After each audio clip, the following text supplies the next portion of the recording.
Fire teacher on the front line, spitting raw flame.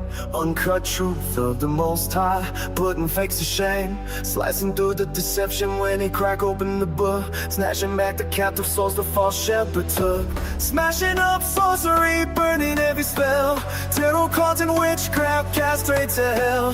Leveling no culture, stripping off the shame. No more walking in the mud, playing Satan's game. Drop the cup of poison, leave the filth behind. True repentance, bringing fire back into your mind. Clean out the temple, smash shadows on the shelf. Turn back to the Most High and examine yourself. Turn the truth up, no more lies, no more darkness. Wake up and hear the word of the Most High. Fire teacher on the floodline, spitting raw flame. Uncut truth of the Most High, putting fakes to shame. Slicing through the deception when you crack open the book. Snatching back the captive souls a false shepherd took.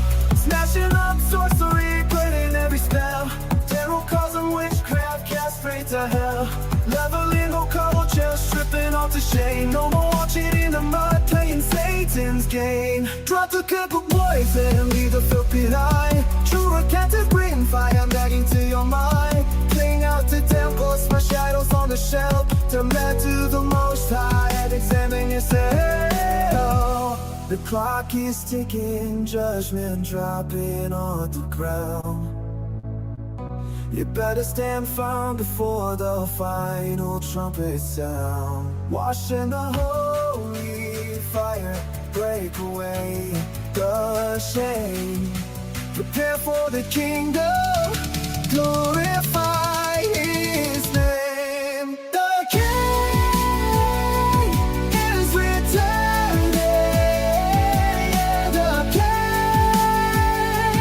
burning on the clouds with every majesty. All power and the glory cracking through the sky.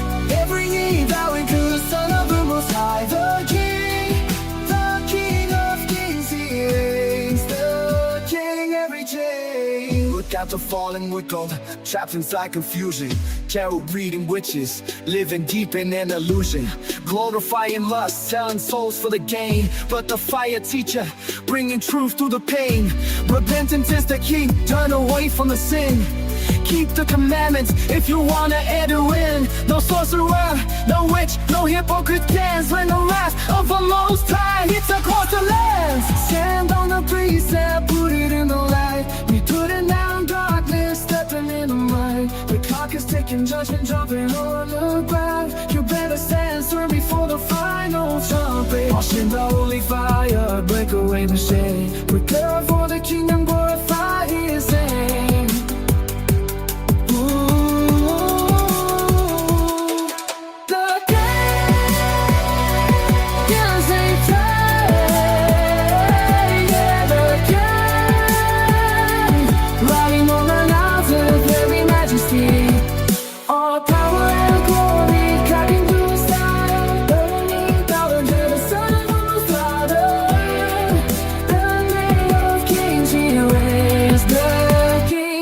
Every chain, broken, the demon is their name. All glory to the Most High, the King returns. The King returns. Now, dear.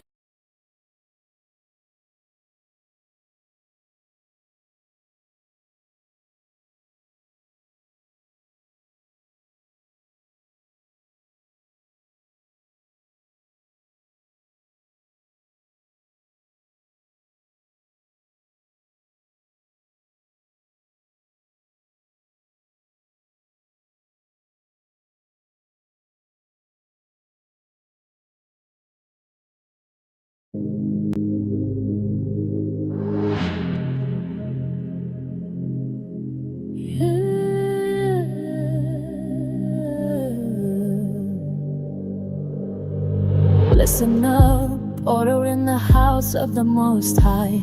No more worldly ways, no more walking in darkness. The fire teacher bring the word to set the standard.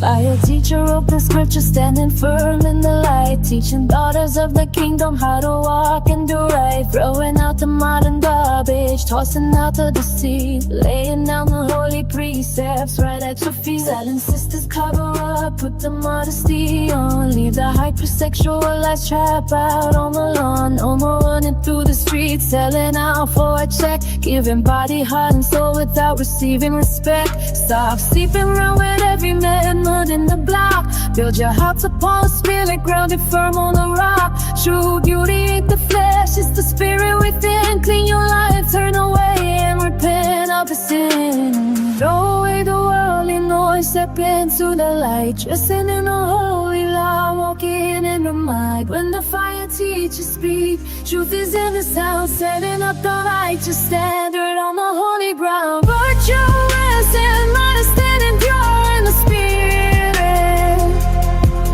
When the word of the Most High speaks, the righteous God hear it.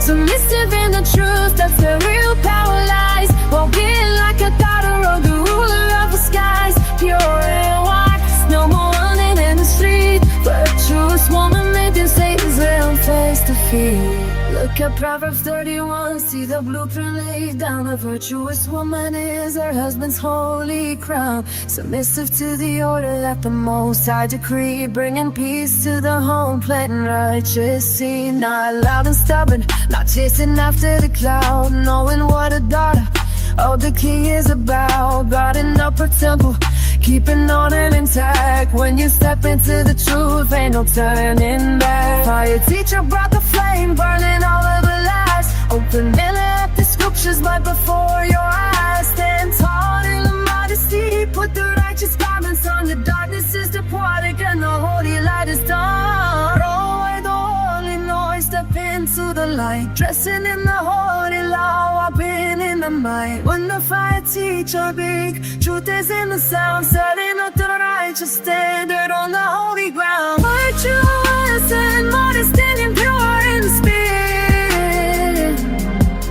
When the word of the Most High speaks, the righteous gonna hear it. Submissive in the truth, that's where real power lies. Walking like a daughter of the ruler of the skies. Pure little walk, no more running in the deep. Virtuous woman making Satan's realm face to feet.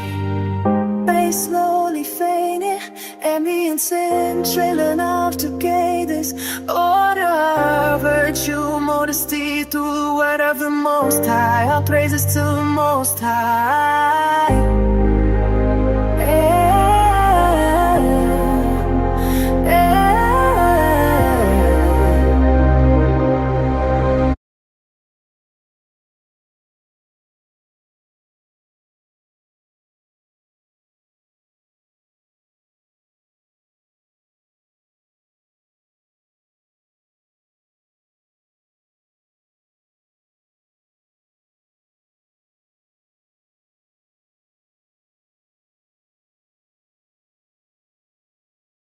Dark piano, deep slide, 808, heavy bounce, slow rhythm, fast, high amps, happy, bad, yeah. Look around, words fully corrupt, they chasing paper that's gonna burn. I'm stacking something that lasts forever. The fire teacher in the pocket, all praises to the Most High. Wicked world, watching how the serpent try to slither. Stacking spirit currency, not concerned with all the glitter. These niggas chasing paper, God selling out for profit. That ain't eternal wealth, you can't take it in your coffin. I see the ops clearly, they serving vanity and lies. Lucid illusion, while the spirit inside dies. If you bow to the culture, then you enemy the truth. I'm standing on the precepts, bringing fire to the youth. They're calling back, chasing power, but it's fake momentum. We stacking wisdom and commandments, that's the real possession. Yahawashi at that helm, so I walk without fear. Surviving in the darkness, cause the light is right here. Stacking spiritual currency, if we ain't focused on the cloud. While these ops serve the world, we taking another route. Surviving in the dark, yeah, we keeping spirit fed. They slave to the system, but we breaking off the lair. The Most High's treasury, that's the real bank line. Niggas serving Satan's kingdom, running out of time. Stacking spiritual currency, we ain't focused on the cloud. All praise to Yahawashi. We taking another ride, spending gold life, flexing for a world that's passing away. Trading immortality for money made of clay. If you locked into the flesh, they ain't standing with the ops. The fire teacher stepping in to bring lion to a star. We building up the spirit while the wicked structure crumbles. Only righteous men inherit and the heavy thunder rumbles. Keep your eyes on the legend that is written up on high. Every precept, every law is an asset in the sky. Ain't no compromise with darkness, ain't no sitting on the fence. Serving Yahawashi in the spirit, that's the real defense. Stay the spiritual currency in me, ain't focused on the cloud. Why these hops of the world keep taking another route? Surviving in the dark, yeah, we'll keep the spirits lit. They're slaves to the system, but we breaking up for lit. The most high's treasury, that's a real bank. Niggas serving Satan's kingdom running out of time. Stacking spiritual currency when you focus on the cloud. All praises to Yahawashi, we'll take another route. Spiritual out over a your destruction. Yo, who the real ops are? The fire teacher. Stay sharp, stay vigilant, stay dangerous. All praises to the Most High. What's going on, Facebook family, YouTube family? We're gonna be getting started pretty soon, y'all. Y'all just bear with me for a second.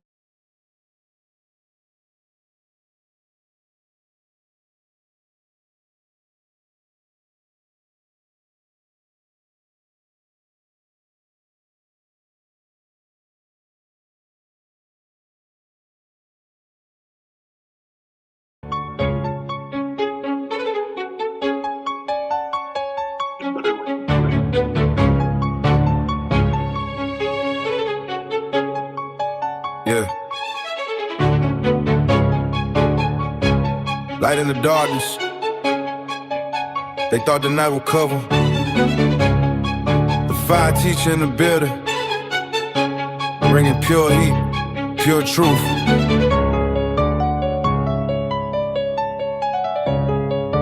All praises to the Most High. Listen.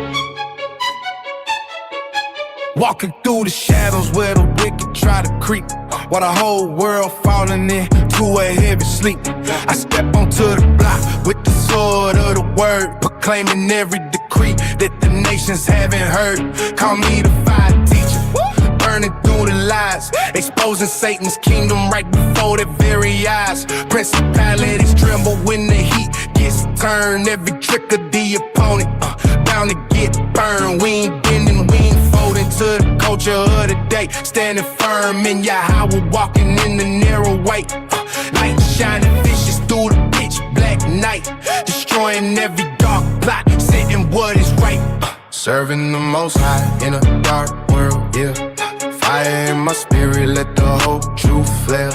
Satan's ops falling, we tear the kingdom down. Only righteousness reach the holy ground. No lust, no greed, no immoral disease. In the kingdom of Yahweh, we on holy knees. Serving the Most High in a dark world, yeah.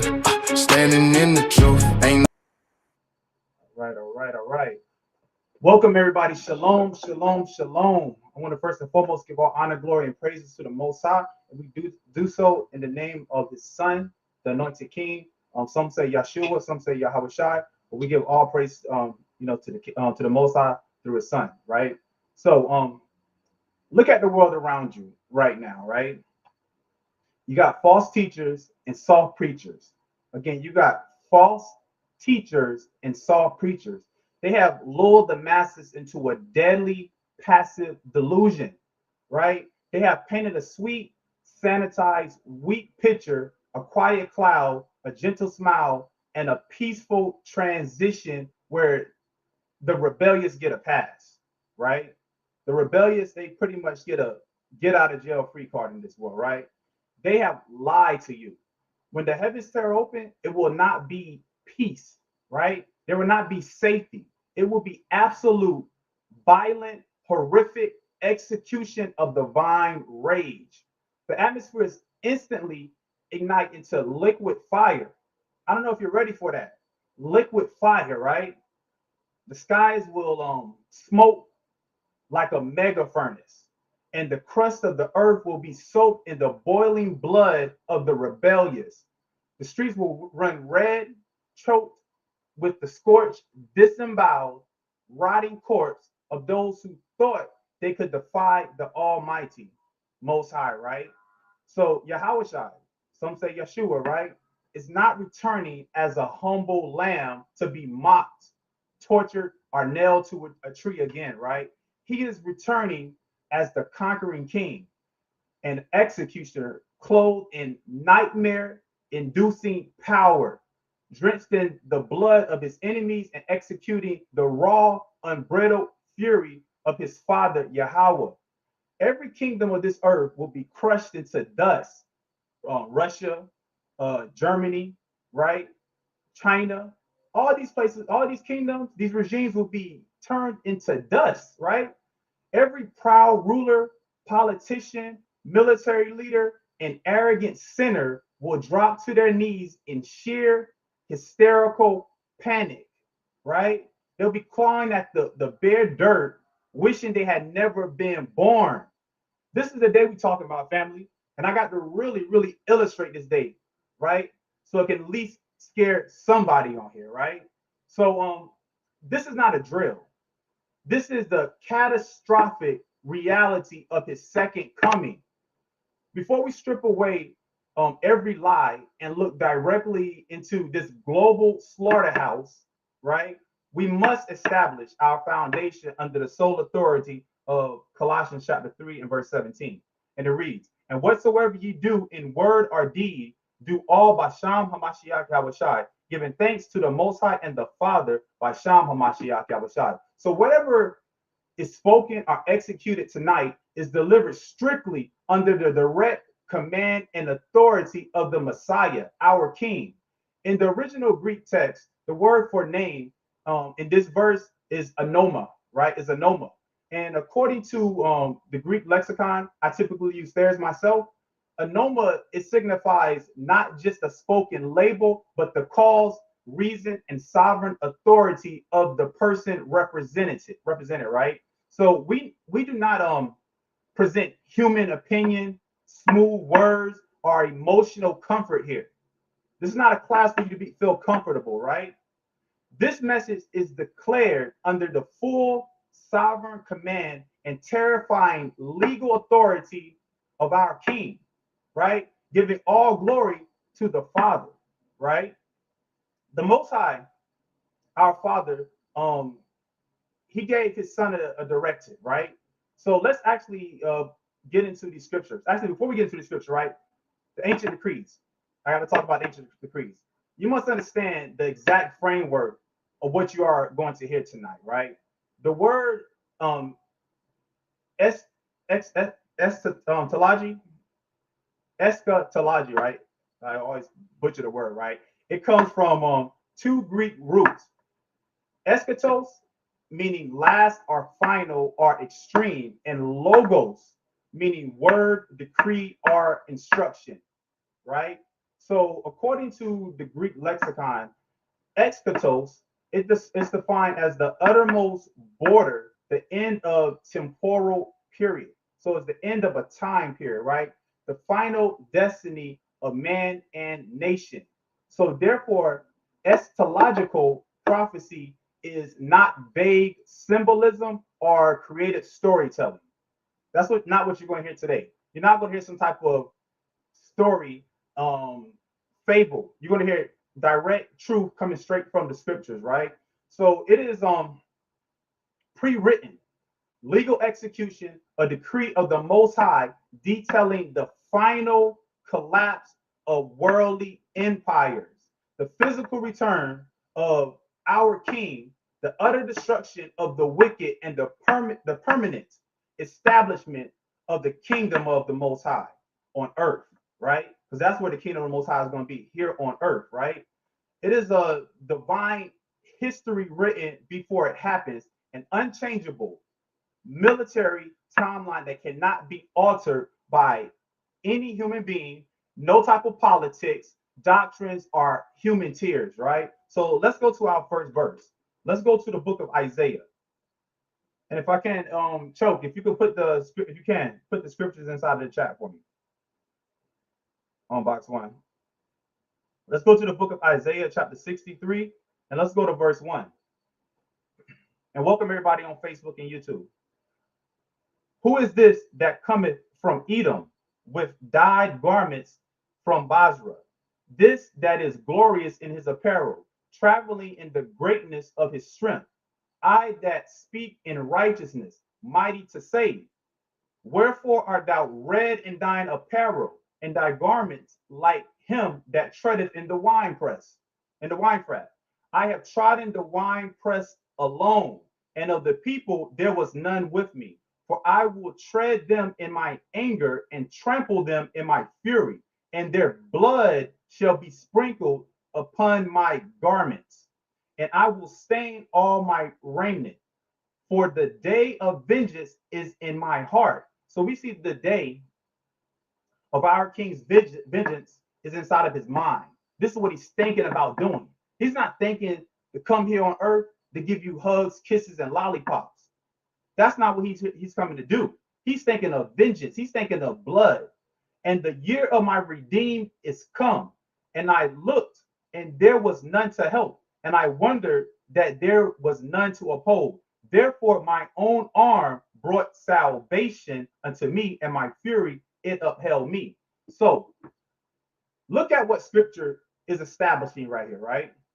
Out of the gate, straight out of the gate. That's right. It does sound evil. It's going to be a dark day, 4053. It's going to be a dark day because straight out of the gate, right? Our king steps onto the global stage and he is drenched head to toe in human blood. Again, he is drenched from head to toe in human blood. Why are his garments crimson red? Right? That should be a question we ask ourselves. Because what we get inside of the Christian church is a lily white soft guy, right? That's kind to everyone. But in the scriptures here, it says he has garments that look like he was stuffing on some grapes in a wine press somewhere, right? So why is his garment drenched in blood? Because he has personally waded into the earth's war zone and stomped rebellious armies and rebellious people into liquid paste. This really has to come home, right? I have to really drive this home. He's going to stomp the rebellious into liquid paste, right? So picture this scene in your mind. Body snapping like twigs under his feet, organs bursting open, and hot blood spraying directly onto his robes. We're talking about the Messiah here, something you will never hear in your church, right? It said he tried the wine press alone. He did this by himself. Easy work, right? So, and he did this with absolute fury, right? No negotiations, no truce, and zero surrenders accepted. Right now is your time to surrender to the authority of our King right now by keeping his laws, statutes, and commandments. So now is the time to do that. When that sky cracks, it's going to be too late. It's going to be a total bloodbath. The long-awaited day of vengeance is locked in his heart. That's what the scripture says. Your heart is dealing with your mind.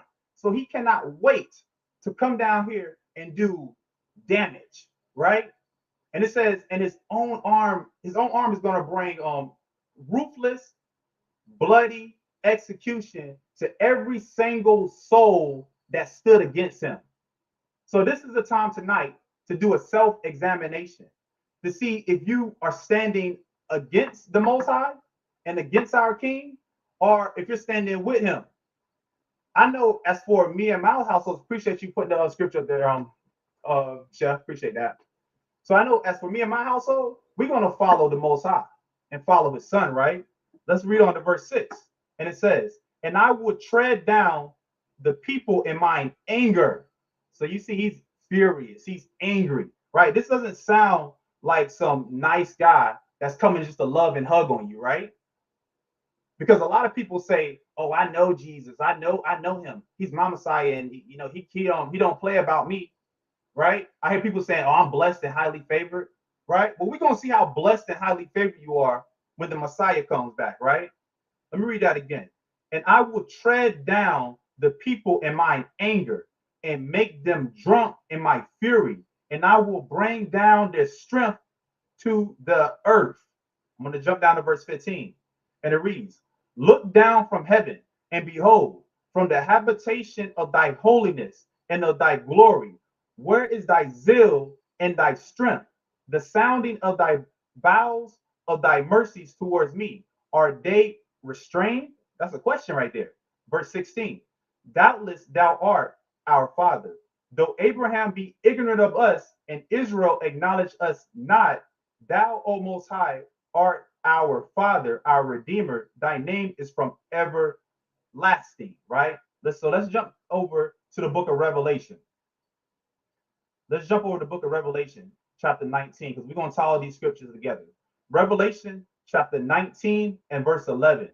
And it reads, and I saw heaven open. So when the Messiah returns, everyone is going to see this. Everyone is going to see the heavens open, right? And I saw heaven open, and behold, a white horse. And he that sat upon him was called Faithful and True. And in righteousness he doth judge and make war. Again, he said he doth judge and make war. Verse 12. His eyes were as a flame of fire. So we see here in this scripture that the Messiah's eyes are like a flame of fire, and of his head were many crowns.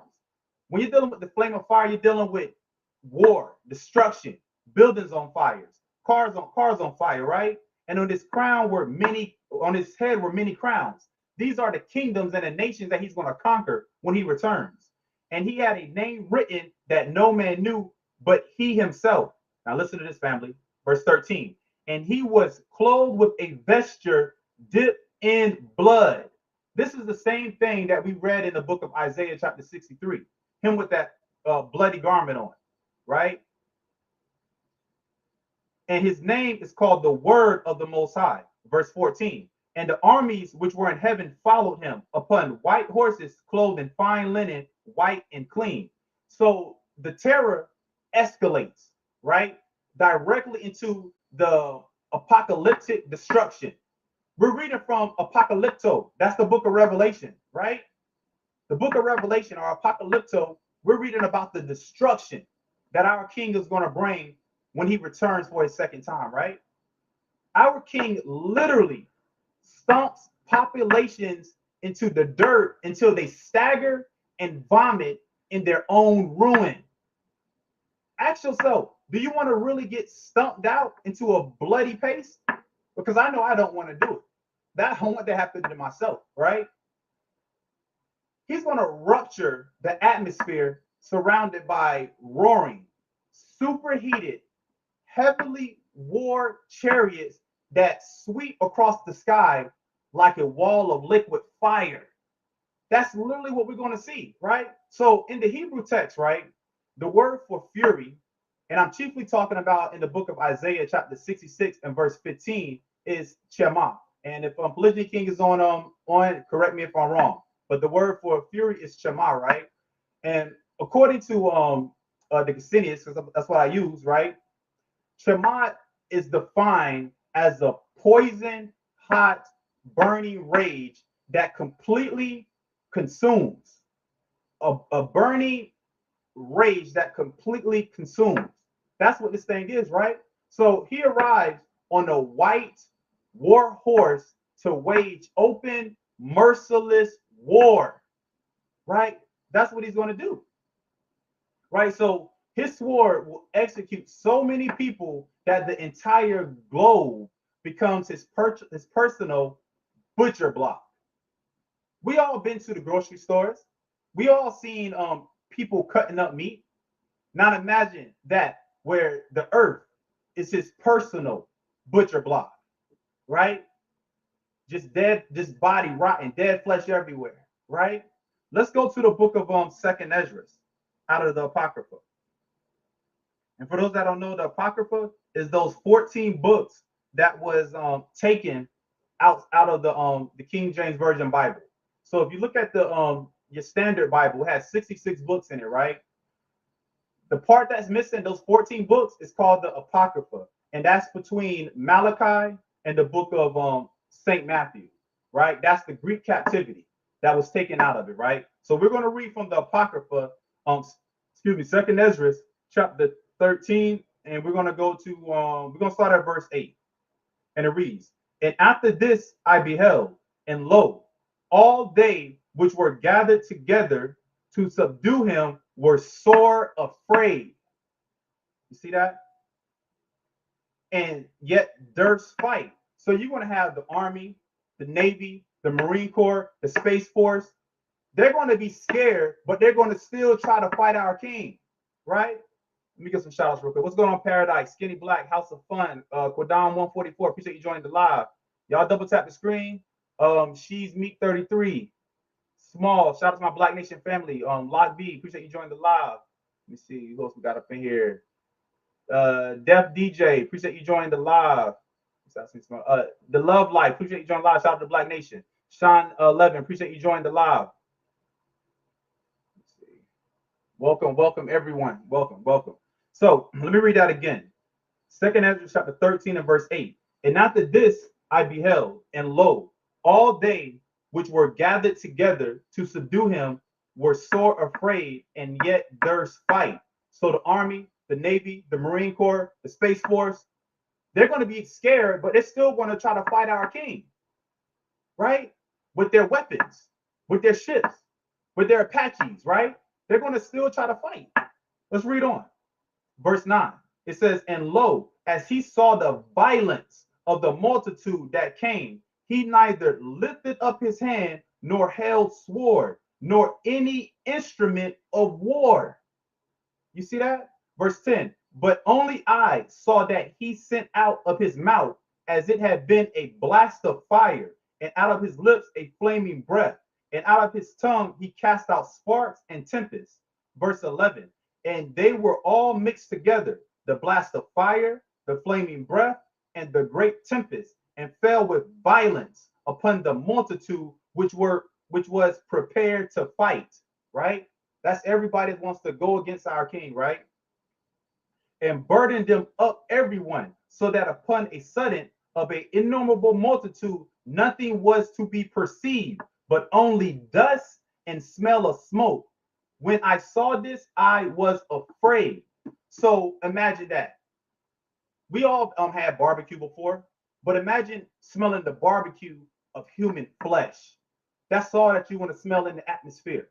This is how graphic the scriptures gets when the Messiah returns, right?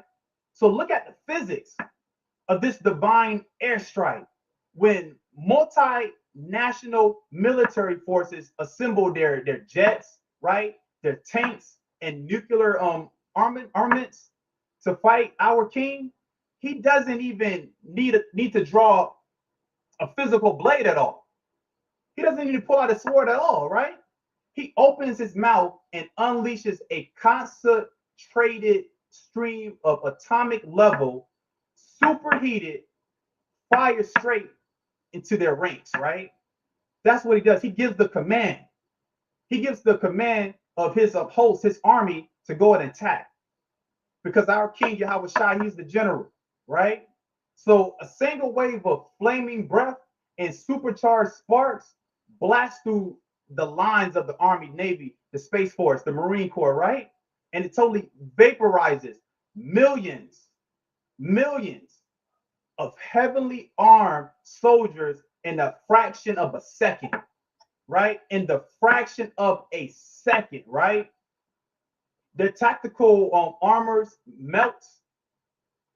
They're burning flesh. Can you imagine that?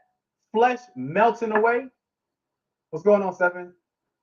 And nothing remains except heaps of great ash, right? Blowing in the wind. Because like I said, we all been to a barbecue before.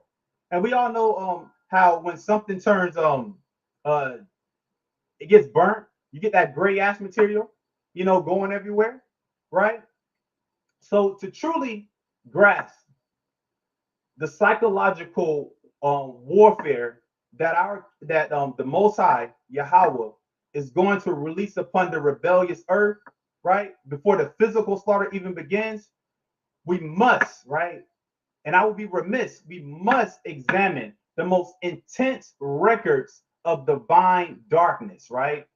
We're going to look at another chapter from the Apocrypha, right? That breaks down the terrifying mental prison reserved for the ungodly or the unrighteous, right? So let me go to the book of Wisdom of Solomon. Let's go to Wisdom of Solomon.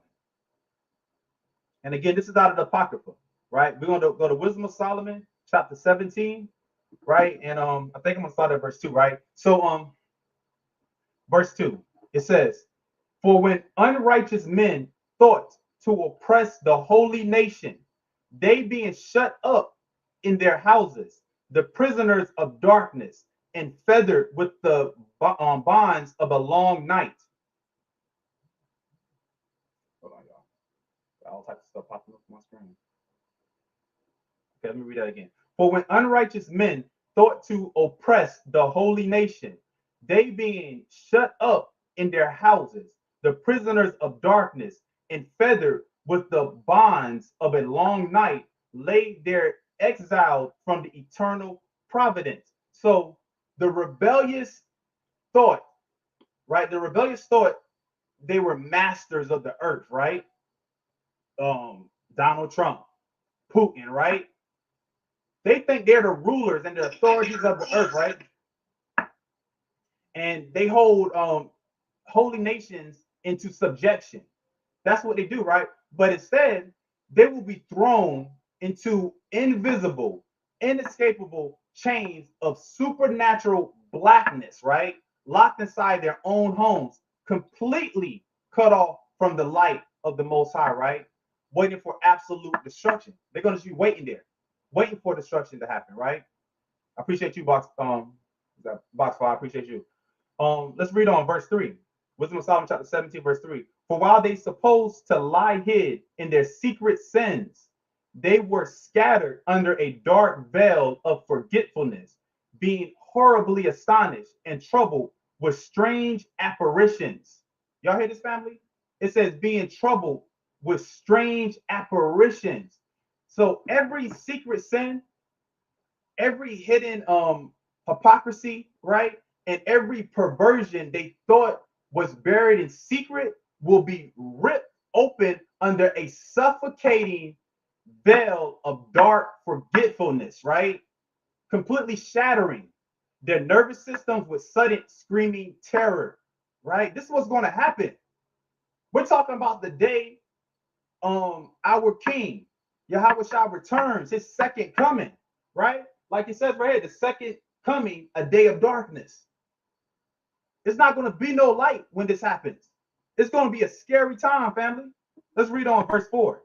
"For neither might the corner that held them keep them from fear, but noises as of waters falling down sounded about them, and sad visions appeared unto them with heavy countenance." So no high security room, no underground military shelter, and no luxury home can protect the wicked from sheer panic.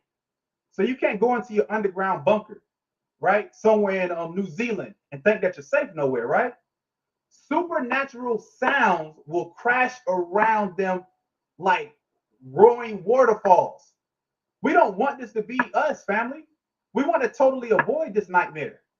That's going to be a reality, right? So these people, they saw demonic apparitions, right?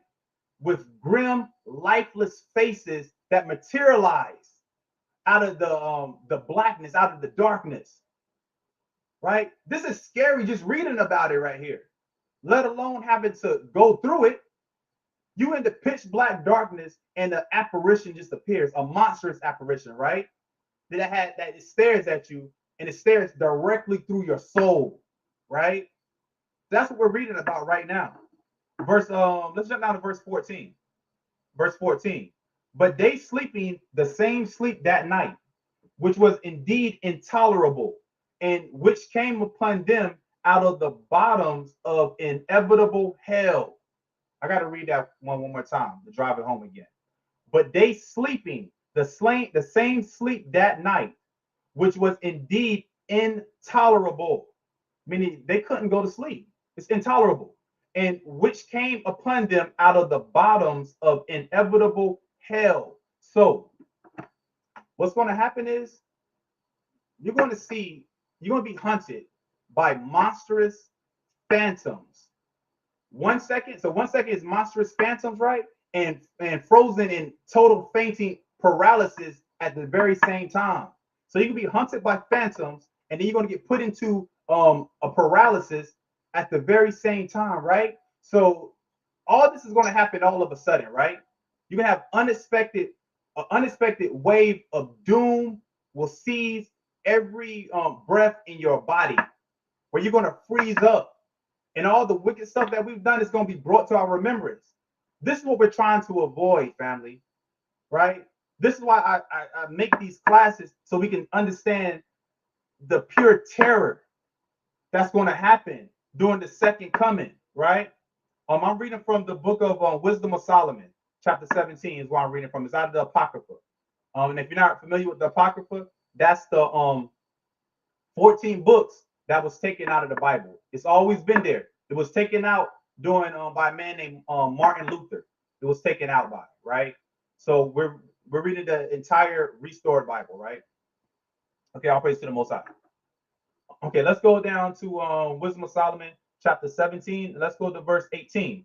Whether it were a whistling wind or a melodious noise of birds among the spreading branches, or a pleasing fall of water running violently. So the harsh grinding of falling rocks, the invisible stomping of wild beasts, right? And the hollow echoes from the mountains will send shock waves, right? Shock waves through the wicked's bones, melting their hearts and their minds like wax.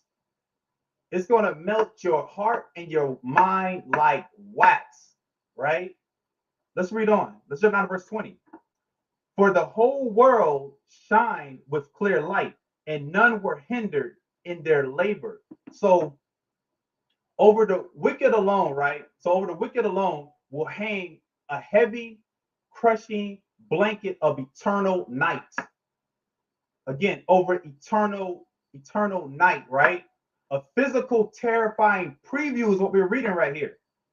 A preview, right, of the outer darkness that will receive, that the wicked is going to receive. This is going to be their damnation, right? Of those wicked spirits forever. Not for just a short time, right? And they come up out of it, right? But it's going to be the damnation forever, eternity, right? Let's read on, verse 21. Over them only was spread a heavy night, an image of that darkness, which should afterward receive them, but yet were they unto themselves more grievous than the darkness. So, yet as violent and terrifying as that pitch black darkness is, right? The agonizing horror burning inside their own tormented minds will be far more unbearable than the darkness outside. So what's plaguing your mind is going to be far more unbearable than what you see outside, right? So you can't escape it. Let's go to the book of let's go to Joel. Let's go to Joel. What's going on? Welcome everybody. All right, so let me get some shout outs too real quick. So everybody joining the live. What's going on YouTube, Facebook? Appreciate y'all joining the live out there. Let's see what we got on here on Bigo. All right. Shout out to M Joseph. Appreciate you joining the live. What is MJ Moses? Shout out to Hood Rich, the AMEN. Shout out to you. Appreciate you joining the live. SUV. Glad to meet you. Baby Girl Johnson. Appreciate you joining the live. King. Big. What's his big? Appreciate you joining the live. Sexy Lips. Too Real Hebrew. Appreciate you joining the live. Heat Boy. Josh 508. Fio. Appreciate you joining the live. Y'all double tap the screen. If it's on your heart, hey, drop some beans. If it's on your heart, share the live, right? And give me a follow, right? So we can continue. You can continue getting these lessons. Let's go to the book of Joel, chapter 2, and we're going to go to verse 1. And it reads, blow ye the trumpet in Zion, and sound an alarm in my holy mountain. Let all the inhabitants of the land tremble. You hear this, family? For the day of the Most High cometh, for it is nigh at hand, meaning it's close. It's here. The scripture tells us to blow the alarm, right? The alarm is letting you know that something is to come. In our culture, right? And me and Polygyny, he was talking about this yesterday, right? In our culture, we will blow the alarm for anything, for wars, right? We'll blow the alarm for the start of the Sabbath. we'll blow the alarm just to make people aware of what's going on, right? So what's going on is the day of darkness, the day of trouble, right? So again, it says, blow ye the trumpet in Zion and sound an alarm in my holy mountain. Let all the inhabitants of the land tremble. So when you hear that sound, right? When you hear that missile alarm, it says tremble, be afraid, be scared. It says, for the day of the Most High cometh, for it is nigh at hand. Verse 2, a day of darkness and of gloominess. So contrary to popular belief, this is not going to be a day of sunshine and daffodils and roses and stuff like that. It says a day of darkness and of gloominess, a day of clouds and of thick darkness, as the morning spread upon the mountains, a great people and a strong. There have not been ever the like, neither shall be any more after it, even to the years of many generations. So this is going to be a day like none other, a day that we have never seen before on this earth, right? Let's read on verse 3. A fire devoureth them. You hear that, family? It's already talked about thermonuclear missiles. We read this out of here, how when the Messiah, he comes back, it's going to be all out fires and war going on. He says his eyes are like a flame of fire. Why is his eyes like a flame of fire? It is very, very specific. Because when you look into the pupil of someone's eyes, you can see the reflection. So you're seeing war everywhere. You're seeing destruction everywhere. You're seeing buildings on fire, cars on fire. You're seeing people on fire, right? This is what you're seeing right here, what we're witnessing. It says a day of clouds and of thick darkness, as the morning spread upon the mountains, a great people and a strong. There have not been ever the like, neither shall be any more after it, even to the years of many generations. A fire devoureth them, and behind them a flame burneth. The land is as the garden of Eden before them, and behind them a desolate wilderness. So you're going to see part of the earth, like, still intact, and then the other part completely desolate and destroyed, right? You're going to see a division right there, right? It says, yeah, and nothing shall escape them. So I don't care who you are. I don't care how much money you have in your pocket. I don't care about the fame that you have in this world right here. It says nothing is going to escape them. So if you're wicked, you better repent right now. You better change right now. We all need to repent. We all have something that we should feel ashamed about to cause us to change. Right now, like I say to everybody, we all have hope right now because nobody is 6 feet underneath the ground. When you're 6 feet underneath the ground, there's no more hope left for you at all. It's over with. It's a wrap. Let's jump down to verse 11. It says, and the Most High shall utter his voice before his army. Y'all hear this, family? The Most High has his own army. Y'all think Donald Trump got an army. The Most High has his own army, right? That's a million times stronger than the Army, the Navy, the Marine, the Air Force, the Coast Guard. It says, and the Most High shall utter his voice before his army, for his camp is very great. For he is strong that executed his word. For the day of the Most High is great and very terrible. It didn't say this is going to be a good day. It says, and very terrible. And who can abide it? That's the question. Who's going to abide in it, right? So again, to recap, it says, blow the war trumpet. The war trumpet is going to be blown, right? The angelic force leading this invasion moves across the horizon like a wave of black death. The Most High's army is going to move across this earth like a wave of black death, right? Right before everybody. It's going to be a city might look prosperous, right? Because it says it's going to be, one's going to look good, the other part's going to be desolate, right? So a city, it might look prosperous and full of life, right? But behind them, it is instantly converted into a blackened, scorched wasteland littered with pulverized bones. That's what's going to happen right there. Yes, this is to be taken literally, not metaphorically, but literally, right? So this heavenly army does not show pity. It don't care about how you feel, your thoughts, right? Oh, I got a family. You want to you know, how they do, pull out your wallet. Look, I got a wife and kids. No, none of that stuff is going to matter at all, right? This heavenly army does not show pity or mercy. It does not break rank and does not miss a target. So everybody is experts in the Most High's army, right? No human wall, no concrete bunker, and no body armor can stop their advance when Yahawashi roars at the head of his execution force. Nothing's going to stop it. Nothing's going to stand in his way. It's going to go straight through it, right? Let's go back to Wisdom of Solomon. Let's go back to Wisdom of Solomon. Let's go to Wisdom of Solomon, chapter 5. And let's go to verse 17. And it reads,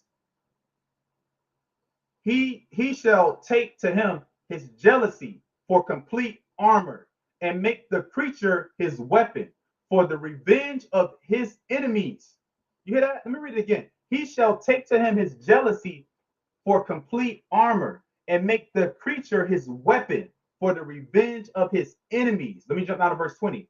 His severe wrath shall be sharpened for a sword, and the world shall fight with him against the unwise. Right? Let's go to the book of 2 Thessalonians. Let's go to 2 Thessalonians, chapter 1. And let's go to verse 7. And it reads, And to you who are troubled, rest with us.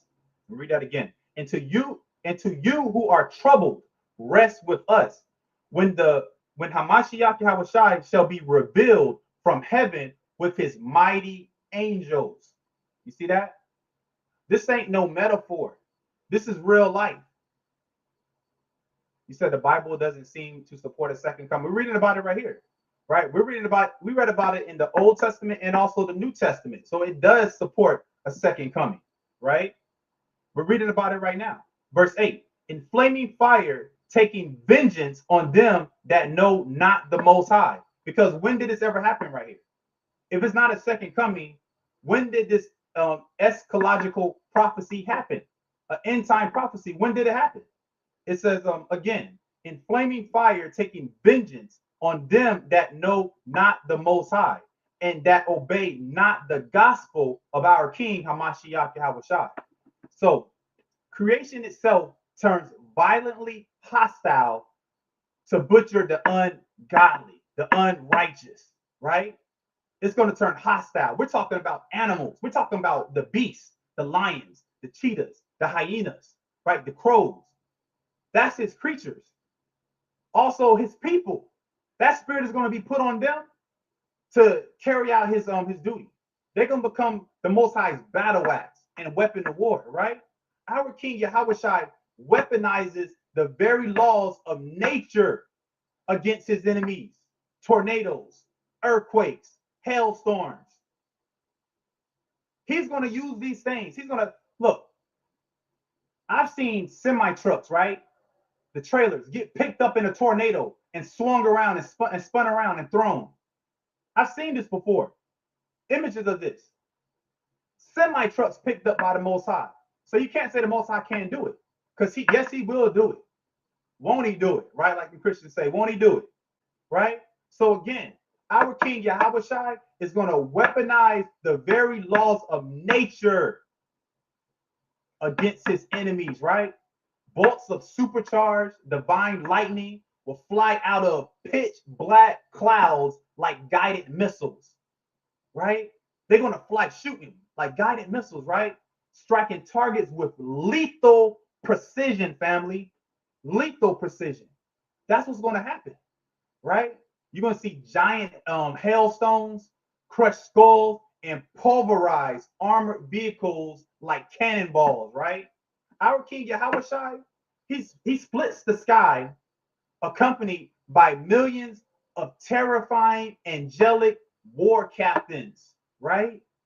Descending in flaming fire to execute anyone who flat out disobeyed the laws of the Most High. That's what's going to happen, right? So when people want to tell you the laws is done away with, yo, that's a scary thing right there.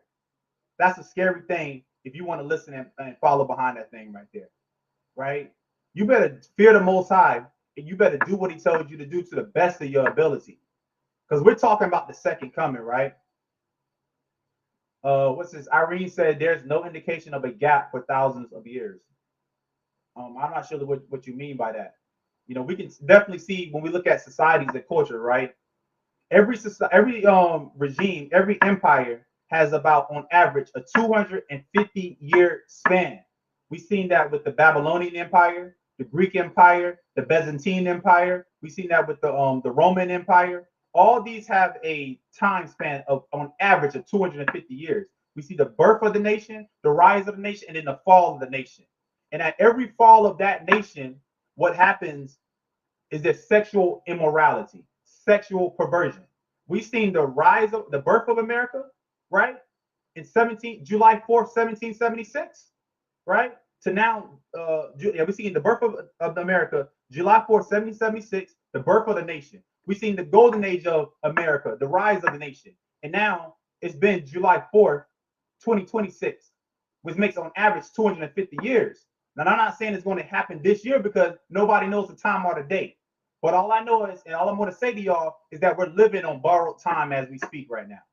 Because all you see is the sexual immorality and the degradation of society, the degeneracy of society going down the drain, right? That's all you see, right? Let's look at the book of St. Matthew.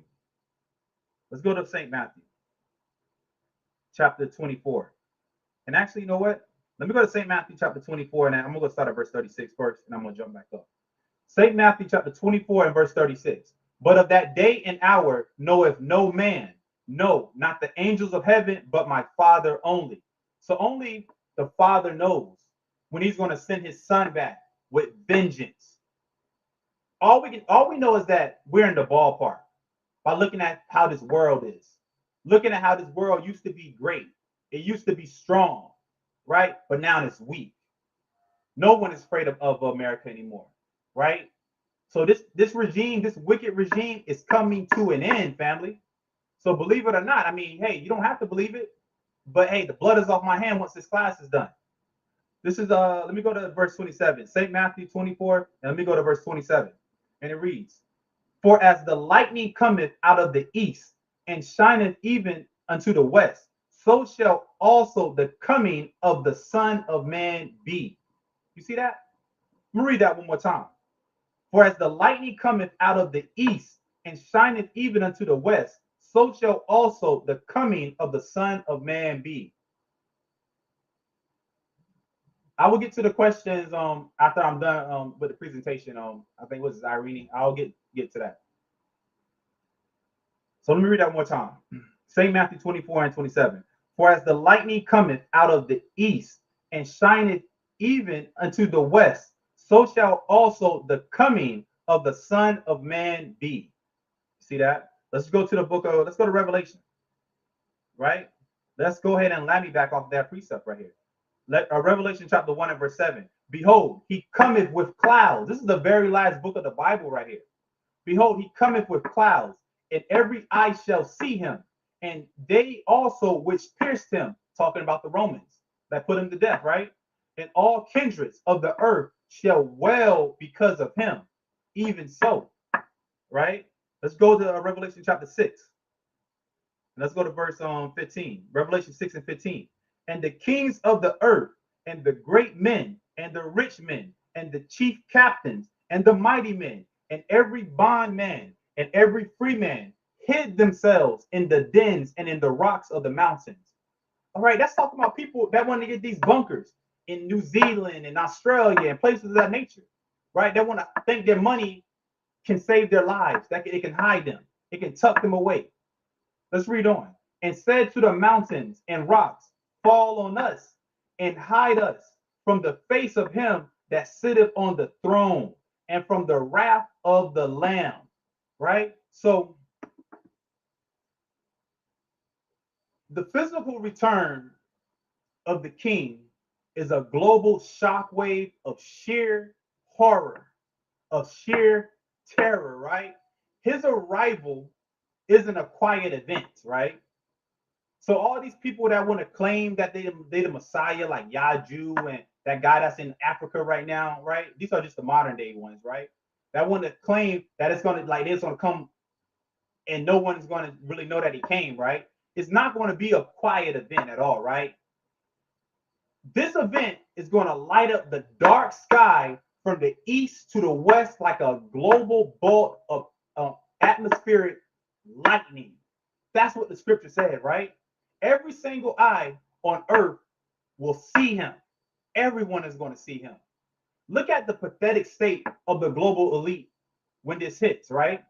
Because they're talking about they're going to be hiding in mountains. Presidents, billionaires, generals, and global leaders will abandon their wealth, their posts, and crawl into dirt caves like terrified rats, right? You're going to listen to them. You're going to listen to the whimpering. The whimpering is going to echo through the mountains, right? They're going to say, fall on us, right? It's going to say, fall on us, crush us alive. That's what they're going to say. Just hide us from the lethal wrath of the Lamb. That's what they're saying. Just please hide us from the lethal wrath of the Lamb, right? They will literally rather have tons of jagged rocks crush their bones than look into the glowing, fiery eyes of our King Yahawashi. That's what they will literally want to happen to them, right? So that tells you how terrifying and how dark the second coming is going to be, right? Let's go to the book of Jeremiah. Let's go to the book of Jeremiah, chapter 25. And let's go to verse 30. And it reads, therefore prophesy thou against them all these words. And that's what I'm doing right now, family.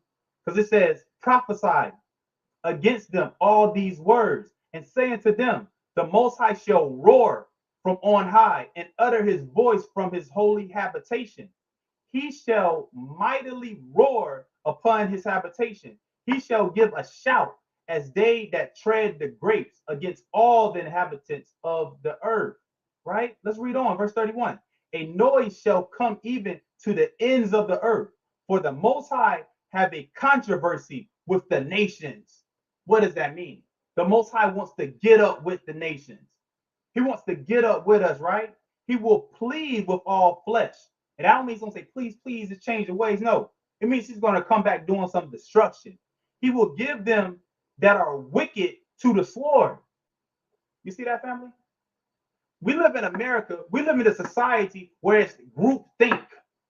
Everybody wants to follow the latest trend and fad, right? Appreciate the love, J. Crow. Appreciate the gifts. Everybody wants to follow the latest trend and follow the latest fad, right?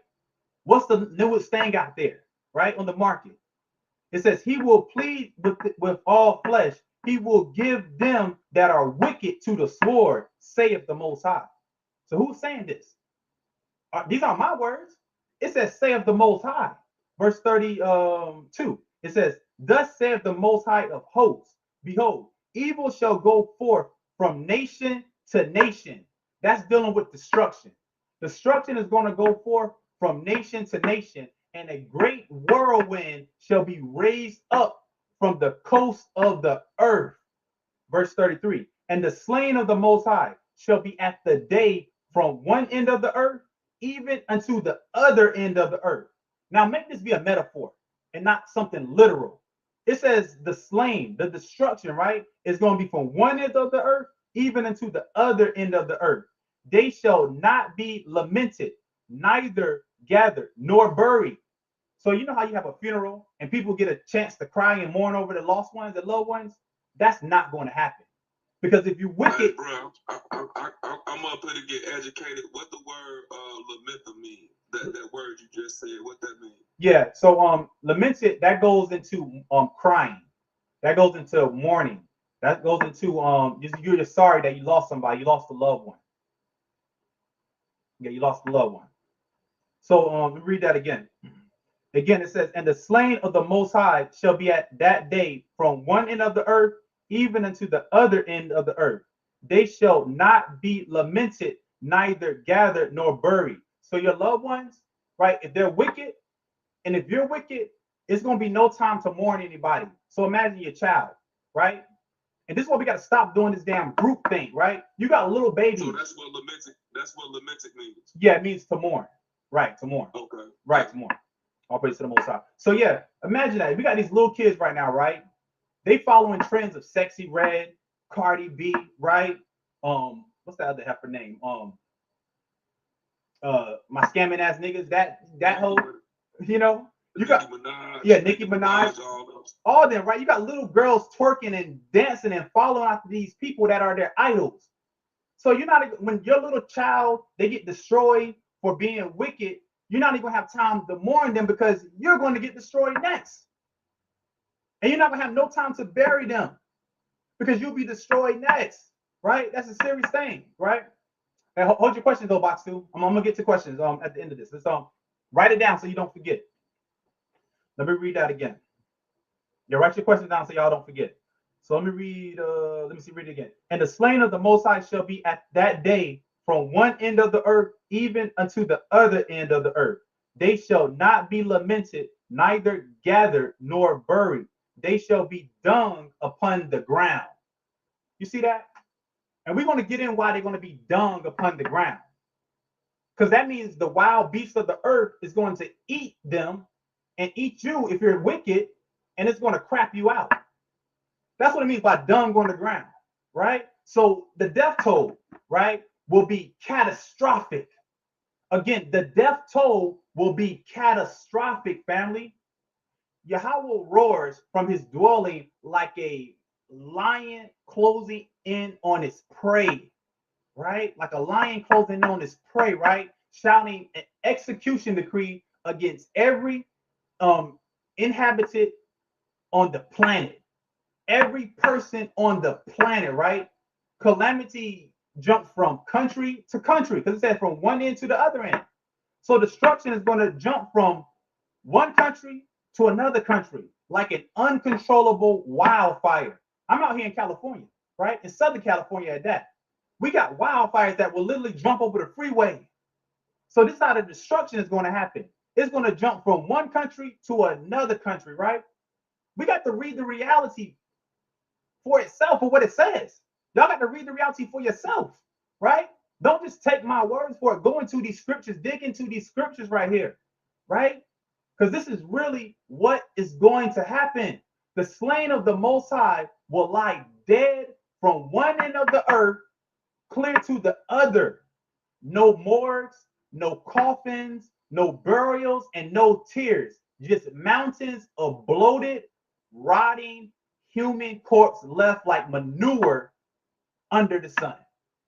That's all that's going to be there, right? Let's go to the book of Habakkuk. Let's go to the book of Habakkuk, chapter 3, and let's go to verse 3.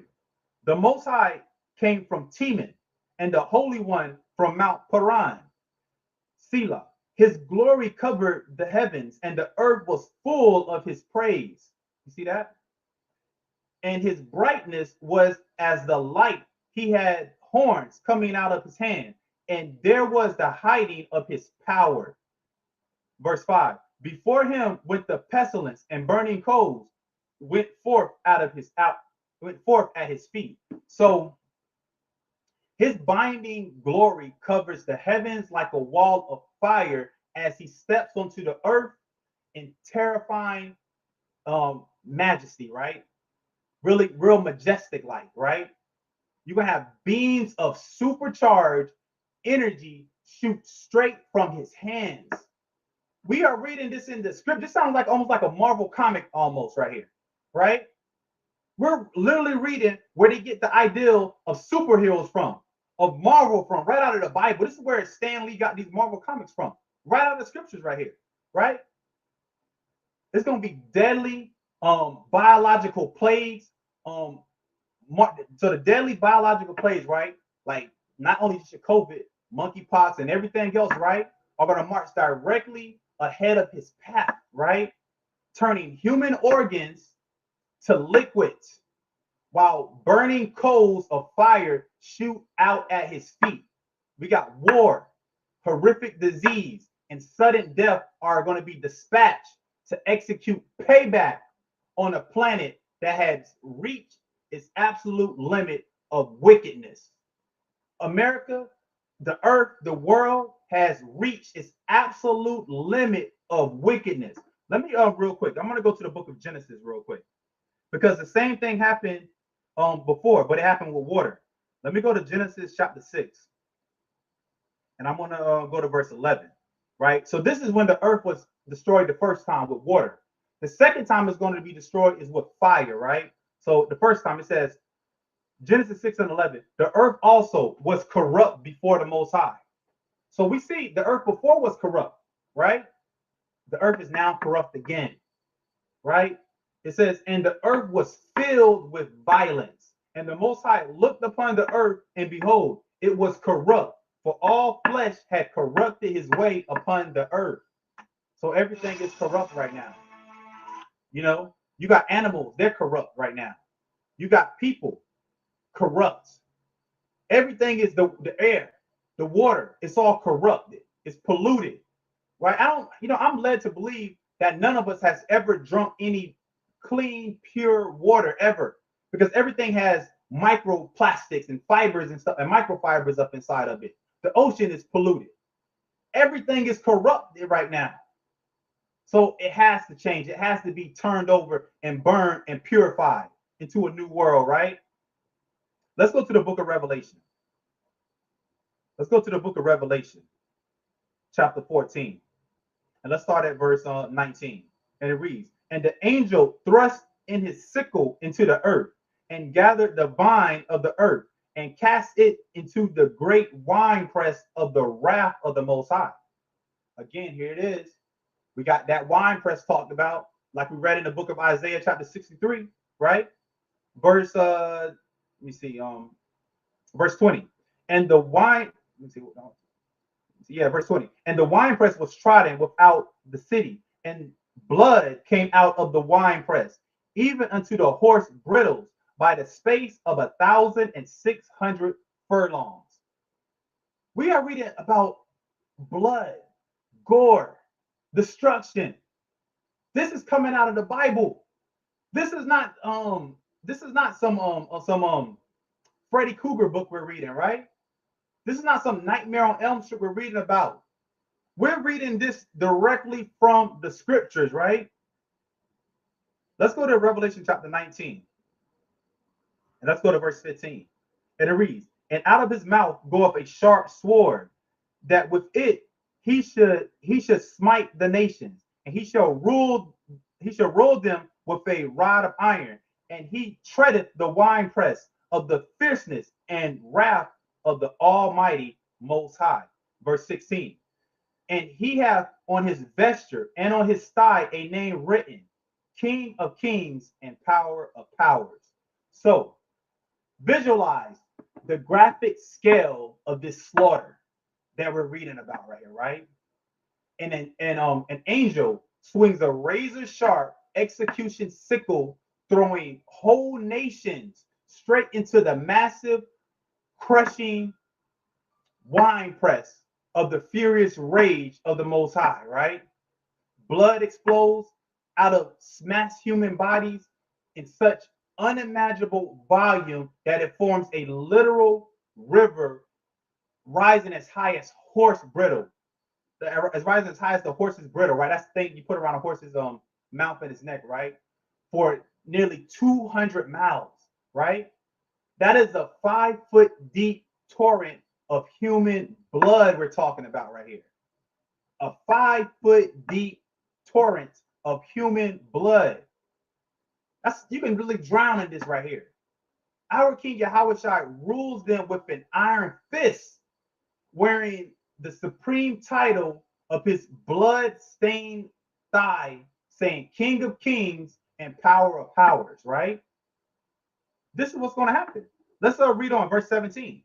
And I saw an angel standing in the sun, and he cried with a loud voice, saying to all the fowls that fly in the midst of heaven, come and gather yourselves together unto the supper of the great Most High, right?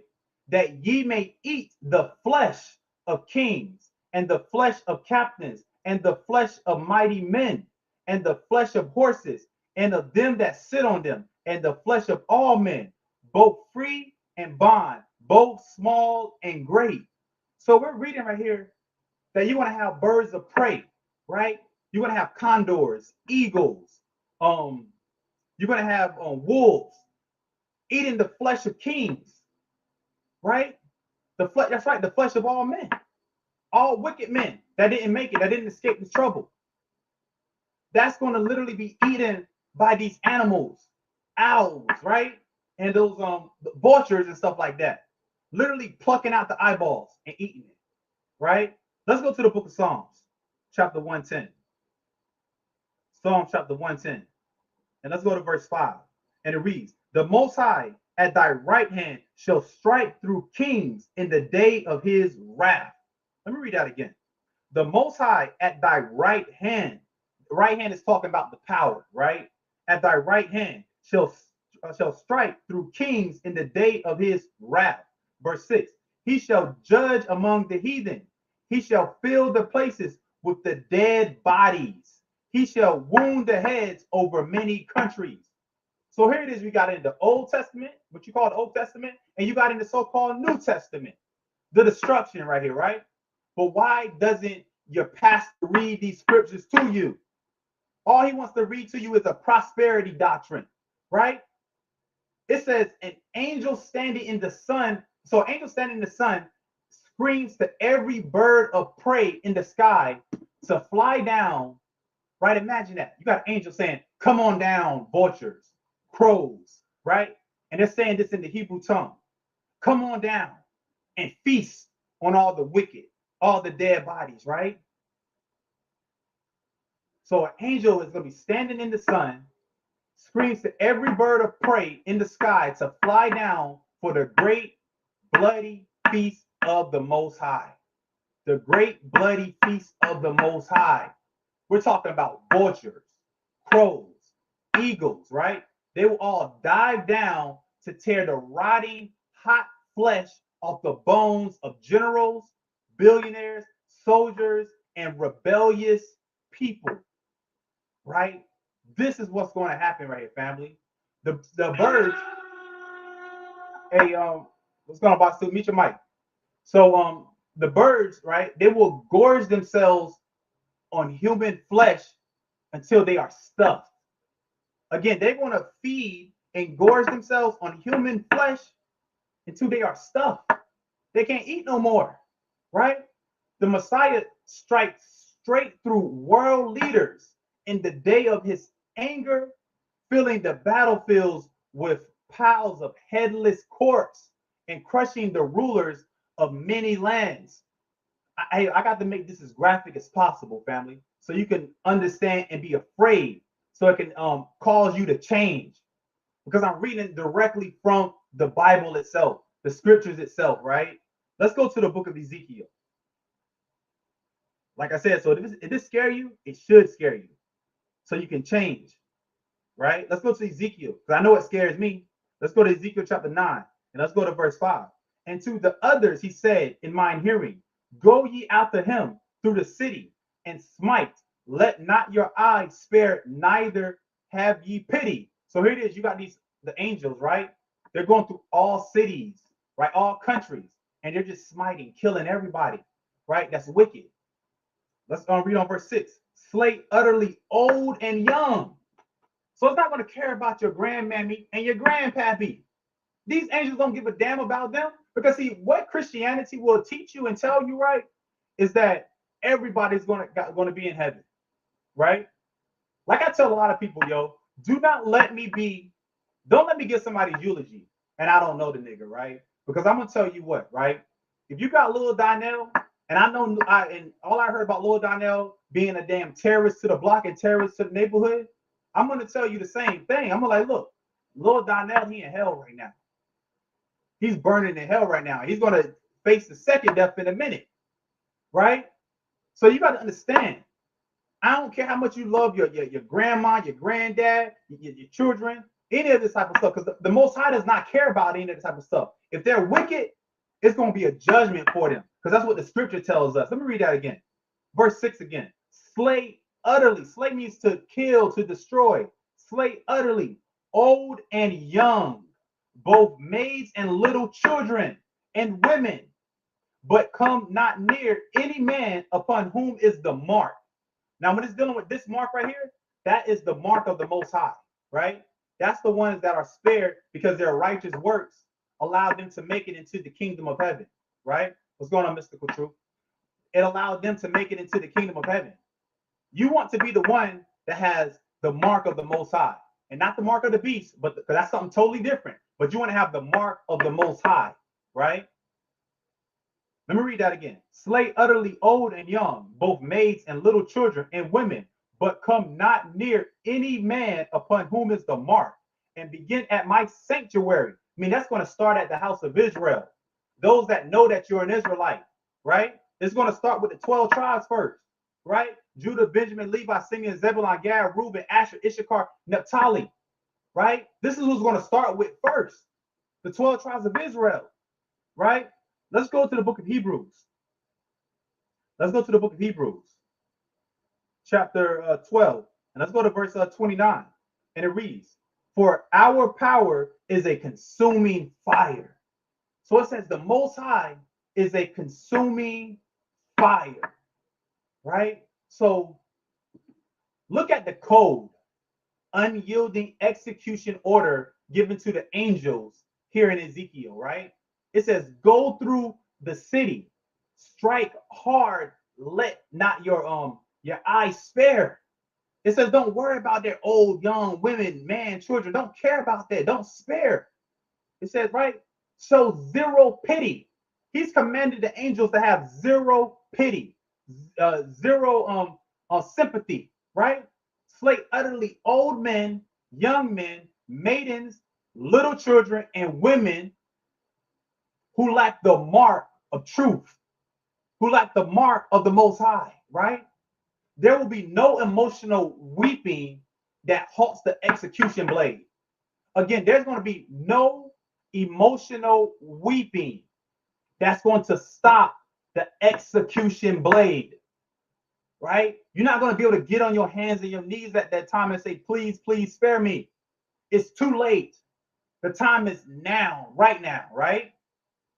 No excuses are going to be accepted, and no exceptions are going to be made, family.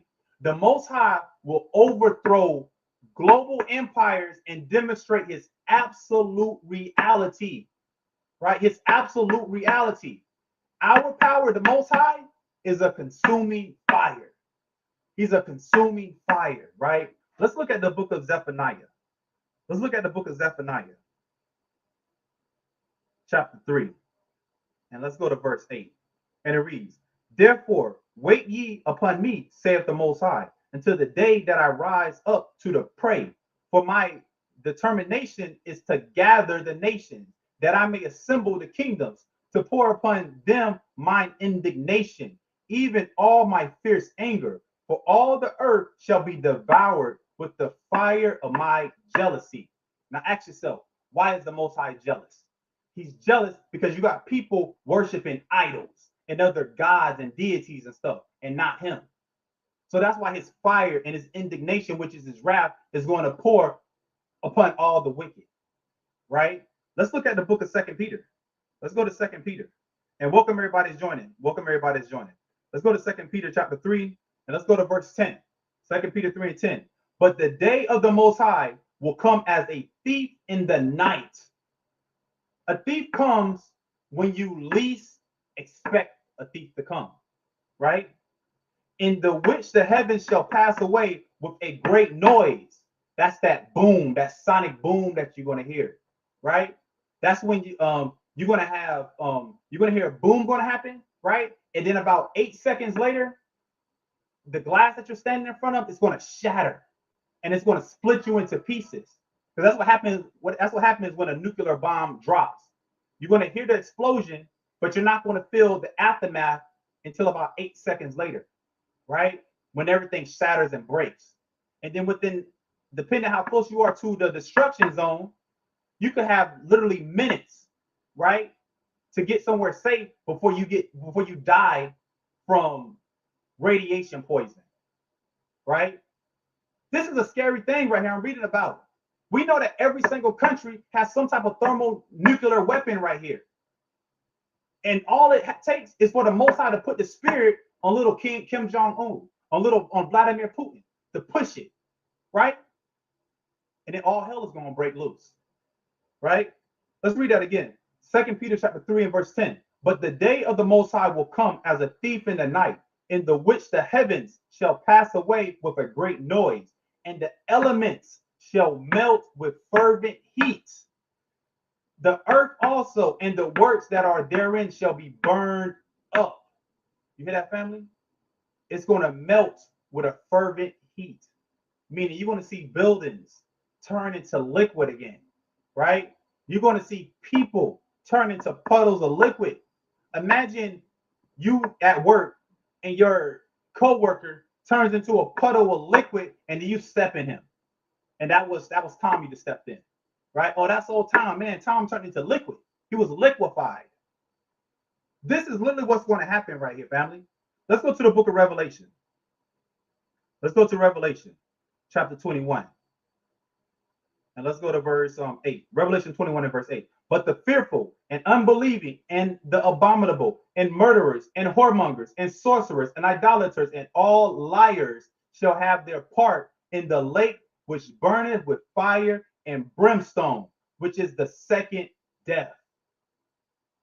Family, this is afraid. This is something to be afraid of. This is the final, unchangeable execution of human rebellion.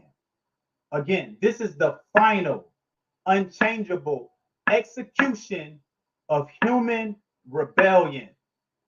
The Most High, he gathers the nations to pour out his fierce anger, burning the entire planet with the fire of his jealousy, right? The day of the Most High arrives like a thief in the night. You don't know it's going to come, right?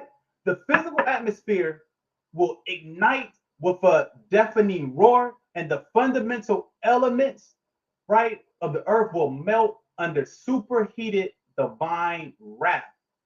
And the earth and every wicked work inside it will burn to a crisp, right? It will be burnt crispy, right? So the fearful and the unbelieving and the lawless will receive their final eternal sentence in the lake that burns with fire and brimstone, family. This is what's going to happen on the second coming, a day of darkness, right? So the ancient decrees are written, they're locked and fully ordained. They're written, they're locked, and they're fully ordained, right? Right? The return of our King, Yahawashi, is not a soft sermon. It's not a gentle invite or peaceful compromise. It is an impending execution of fire, blood, and total divine conquest, family. A fire, blood, and total divine conquest, family. Every human empire will crumble. Every proud tyrant will fall, right? And the absolute sovereignty of the Most High Yahweh will be established through raw, terrifying, uncompromising power, right? So what should we do? Align yourself with the truth, yield to the Most High's laws, right? And walk in total obedience before the heavens break open and the fire falls, family. And with that, y'all, if there's any questions, if I got any questions on Facebook, on YouTube, on Bigo, come up, questions, comments. The floor is yours. You got anything for me, Box One?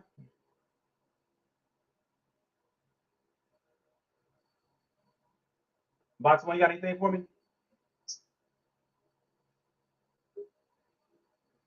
You said no?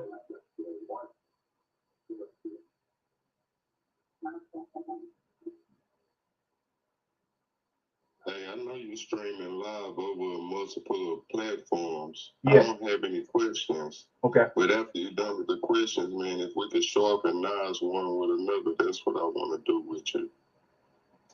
Okay. Afterwards, I'll wait till after all the questions asked if you got time. I know you're streaming on multiple platforms. I don't want to break that down. Oh yeah, no worries. Let me see. Box 3. He said, "What is the mark of holiness?" Okay, let's see what the mark of holiness is. Right. Let's pull it up in the scriptures. So this will be the mark of holiness. Let's see. Let's go to the book of Romans, chapter 7. So the question for those watching on and listening on YouTube and Facebook is asked, what is the mark of holiness? So the mark of holiness is right here. This is Romans chapter 7 and verse 12. Wherefore the law is holy, and the commandment holy, and just and good. So the mark of holiness is keeping the commandments, keeping the law. And when you do these things, you're marked as separate, and you're different from the rest of the world. So that's the mark of holiness right there. If that answers the question. Box 4, you got something for me?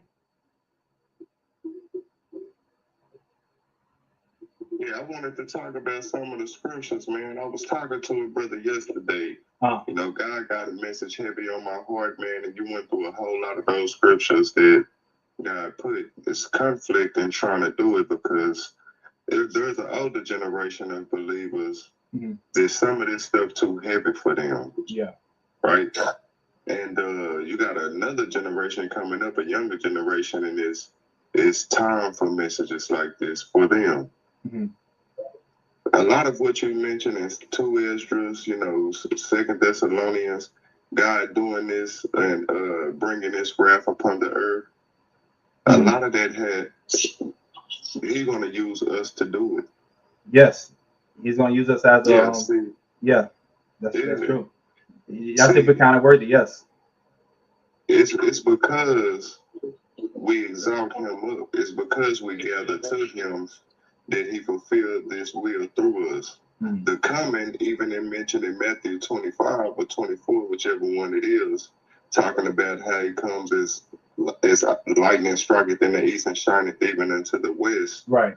That's because He's going to pour His Spirit out everywhere. Yes. Right before He mentioned that, He said, if they ever say I came back and I'm in the desert, don't go there. If they ever came back and said I'm in a secret place, don't go after them. If they say I'm here and I'm there, don't go. Why?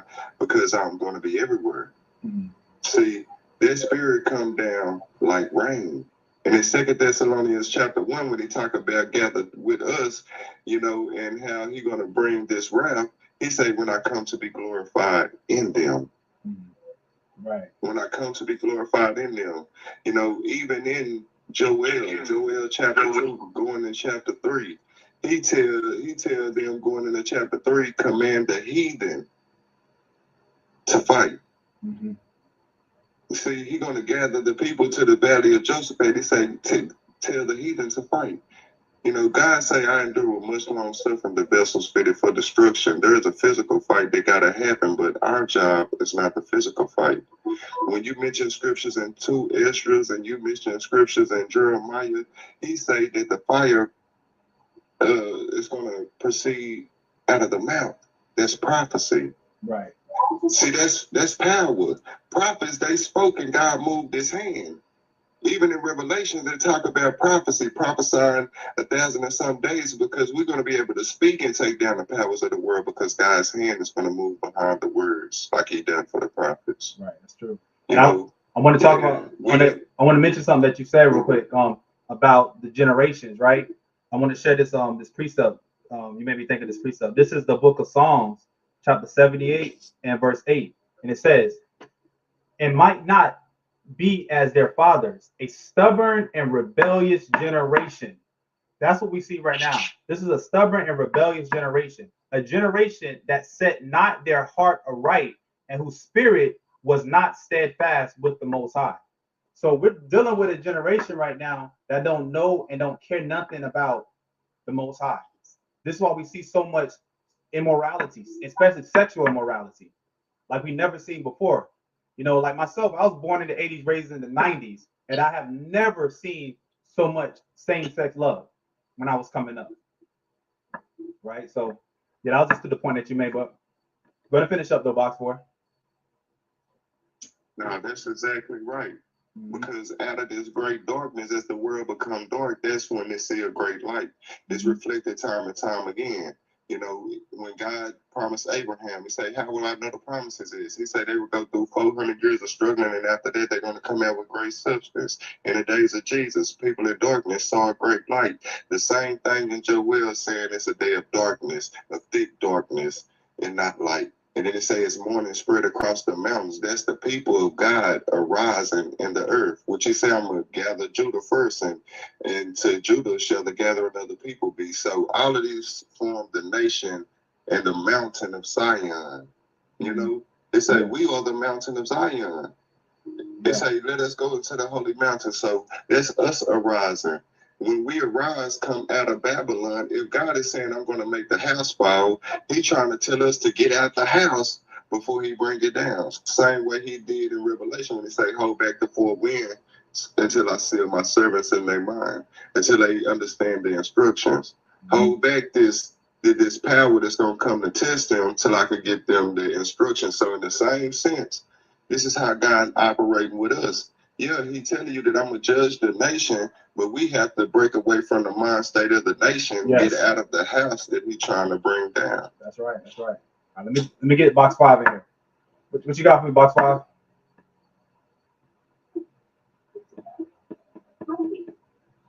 Box 5.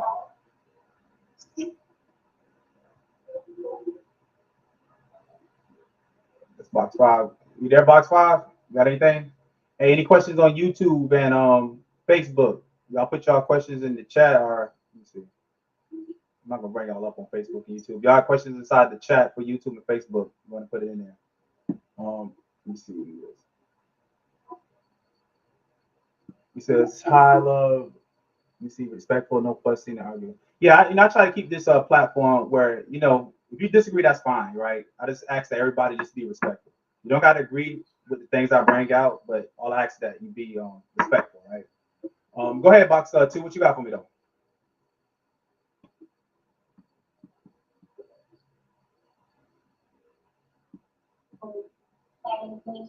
Box 2.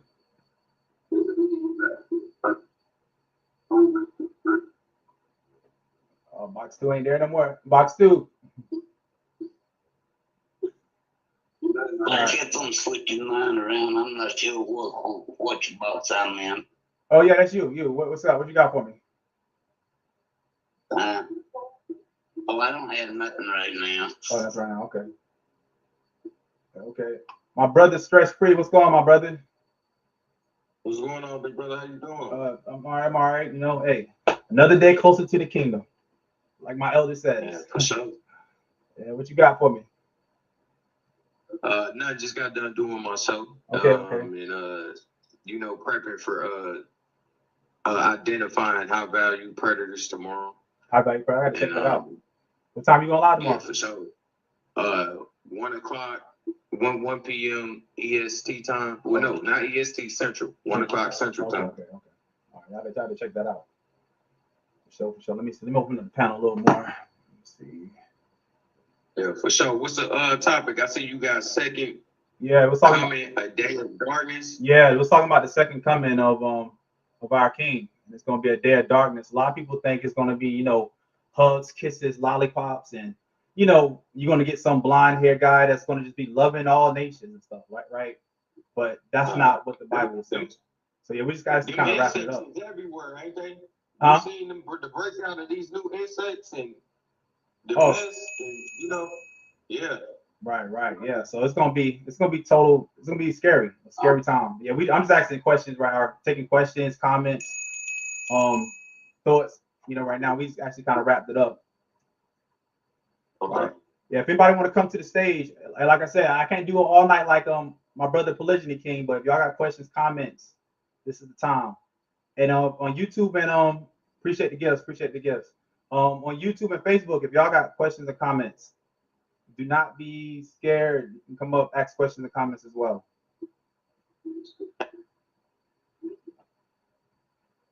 Let me see who all up in here. Let's get some shout outs to folks. If you haven't already, y'all. I would love to have your input one day, brother, where I'm doing one of my segments on spiritual. I would say spiritual dating, because you're spiritual as well, right? Right. I try to be. Right. You try to be in the spirit. Right. So yeah. So yeah. I would love for you to be able to side by side give some advice when women are dating for them how to identify a man that isn't of good value. Okay. Yeah, hey, just let me know when, and we can try to set something up. For sure. All right, for sure. Yeah, just let me know when. I would definitely love to talk on that.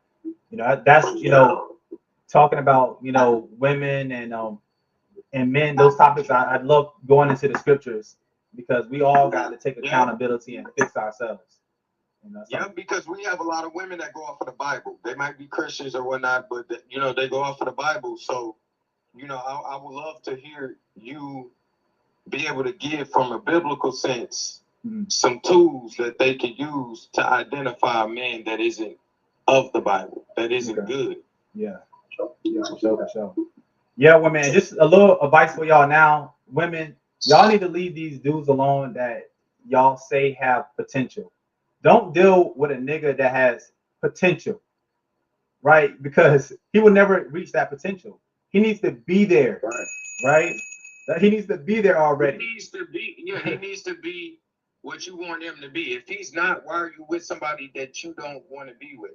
Why are you with somebody that other men check off the list, all your lists, but he don't? But you're gonna be with him for what? So this the thing. Whatever it is that you're weak to, that caused you to be with him, no matter if it's his light skin, his dark skin, no matter if it's the fact that you have sympathy for him because he didn't have his dad, or his mommy wasn't really good for him. Look, that's not your responsibility to heal that man or even really help that man heal. You need to know that he has already took the steps and the procedures to do what he needs to do as a man first. That way you can spend your time focusing on yourself when he gets with you. You can spend your time on focusing on the greatness within a relationship in Tahiti somewhere. Instead of while you're in Tahiti, you're trying to heal the sexual demonic spirits within this man, because he ain't never went to rehab. He ain't never went and focused on the healing that he needs from the things that has overcome his spirituality, his mental stability, his emotional stability. So yeah, there are men out there that check everything off.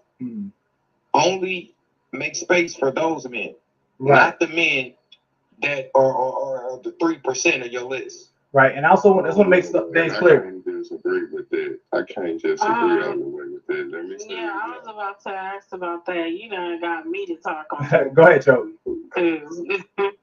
So I want you to kind of be more specific on what you mean by that, because I got you. Okay, perfect example. Say you have a type, right? As far as physical appearance. No, can I give you a scenario? You can go ahead. Scenario?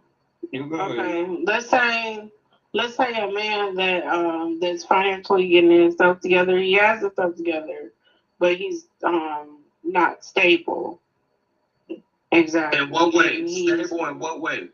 Meaning that he has other priorities and places that his money needs to be, like is being delegated other places. Right. Child support. Right. Okay. Is he behind a lot? No, he's not behind on child support. He's actually he might actually get like what do you call that? Retro. I'm just saying in the scenario, you know what I'm saying? That's what I'm saying. saying. In the scenario, he actually might get what is that called? Retroactivity. Something where retroactivity where they actually pay him back later on. Okay. But he doesn't.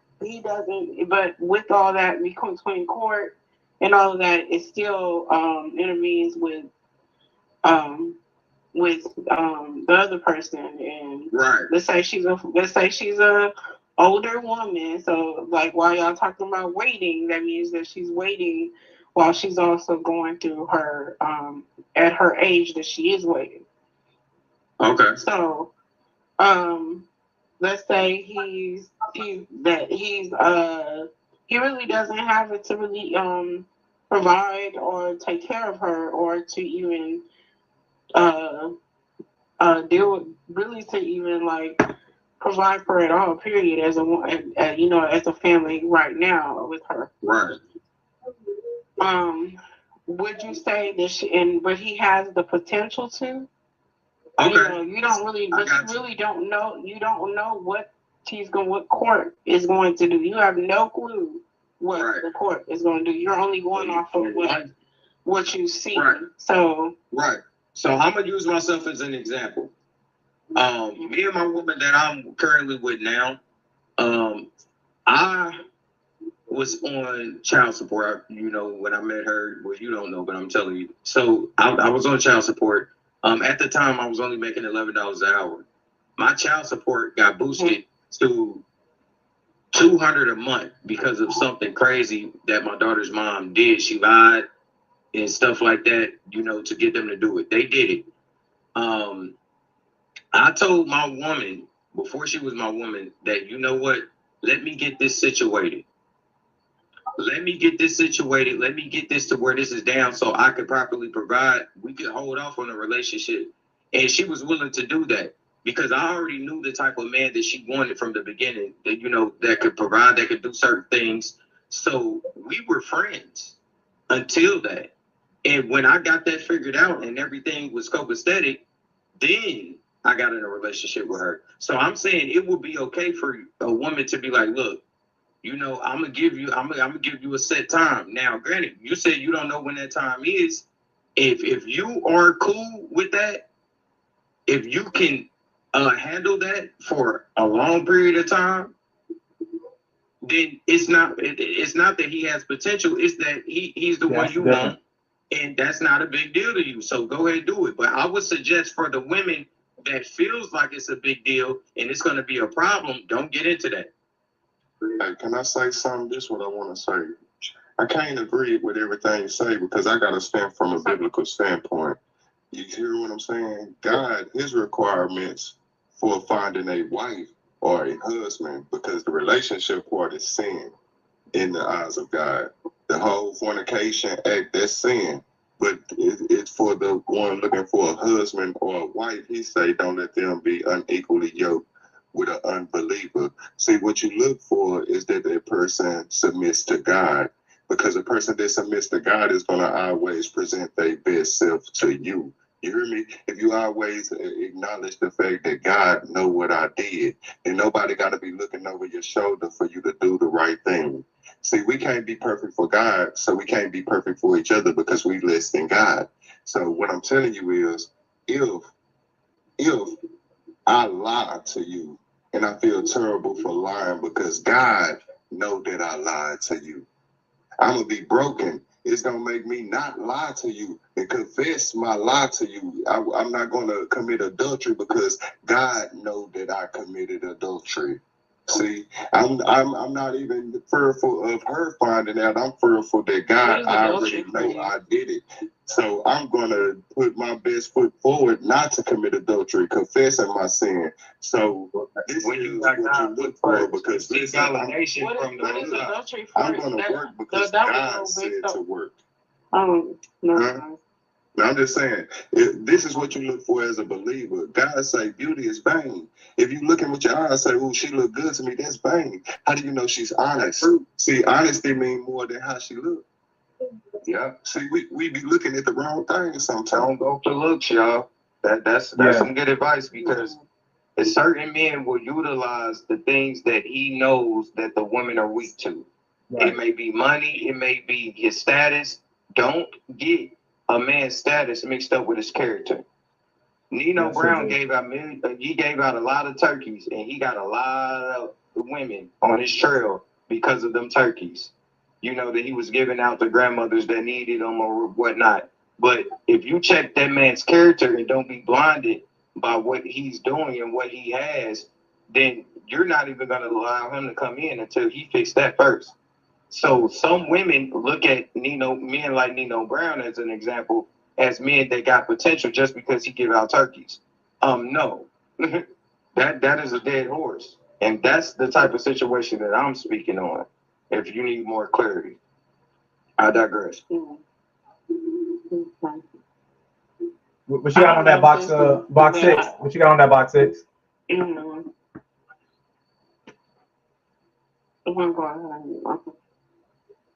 What's that box 1?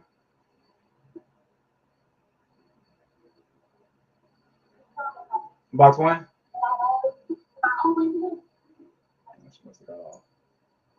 Yeah, no. If you don't start calling me box 1, please.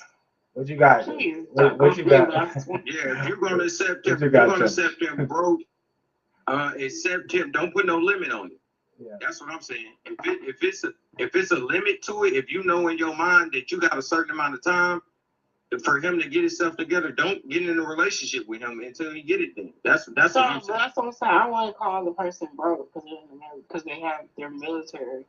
They're not broke, but you know, they also don't have the funds to really be taking care of me. Then in your mind, you should be broke. If that man cannot properly take care of you and his family the way that a man should be able to, then yeah, he is broke. A lot of times it take a joint effort today. Why you kick Beyonce out? When you look at a house, she ain't Beyonce. A lot of men ain't gonna pay for that house by himself. We living in a day and time where with money it's a joint effort. Things are so high today. There's no way that one person can do everything and the other person keep everything. It's not gonna happen. Everything too high. I mean, I don't think that's what that means when you say someone they provide. I just want to share that a person's financial state could change at any time. Yeah, that's so me. The person may have $40,000 in the bank. It don't mean 5 years from now everything in life ain't crashing down. You could meet a person with a mansion. That don't mean it ain't going to be up for auction in the next 10 years. I mean, because life can take you those different ways. And let me read the scripture right here because he made a point. People's finances can change. I'm gonna go to the book of let me see, Ecclesiasticus. Oh, shit. So this is Ecclesiasticus chapter 11 and verse 21. It says, marvel not at the works of sinners, but trust in the Most High, and abide in thy labor. For it is an easy thing in the sight of the Most High on the sudden to make a poor man rich. So that's easy for the Most High to do. A person's situation can always change. When I think we're talking about potential here, we're talking about somebody that they have hoop dreams, right? They're pretty much saying, I'm going to be, the next NBA player, right? I'm going to be the next rapper and stuff, things of this nature, because we know that's like a long shot.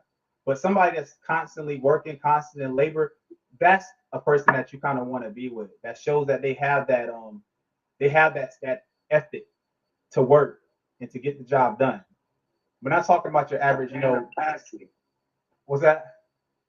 Yes, that's a man of action. Yeah, man of action, exactly. So that's what we're talking about. Because a lot of them say, oh, a guy, he's just in the studio all day. All he does is rap and make music and stuff.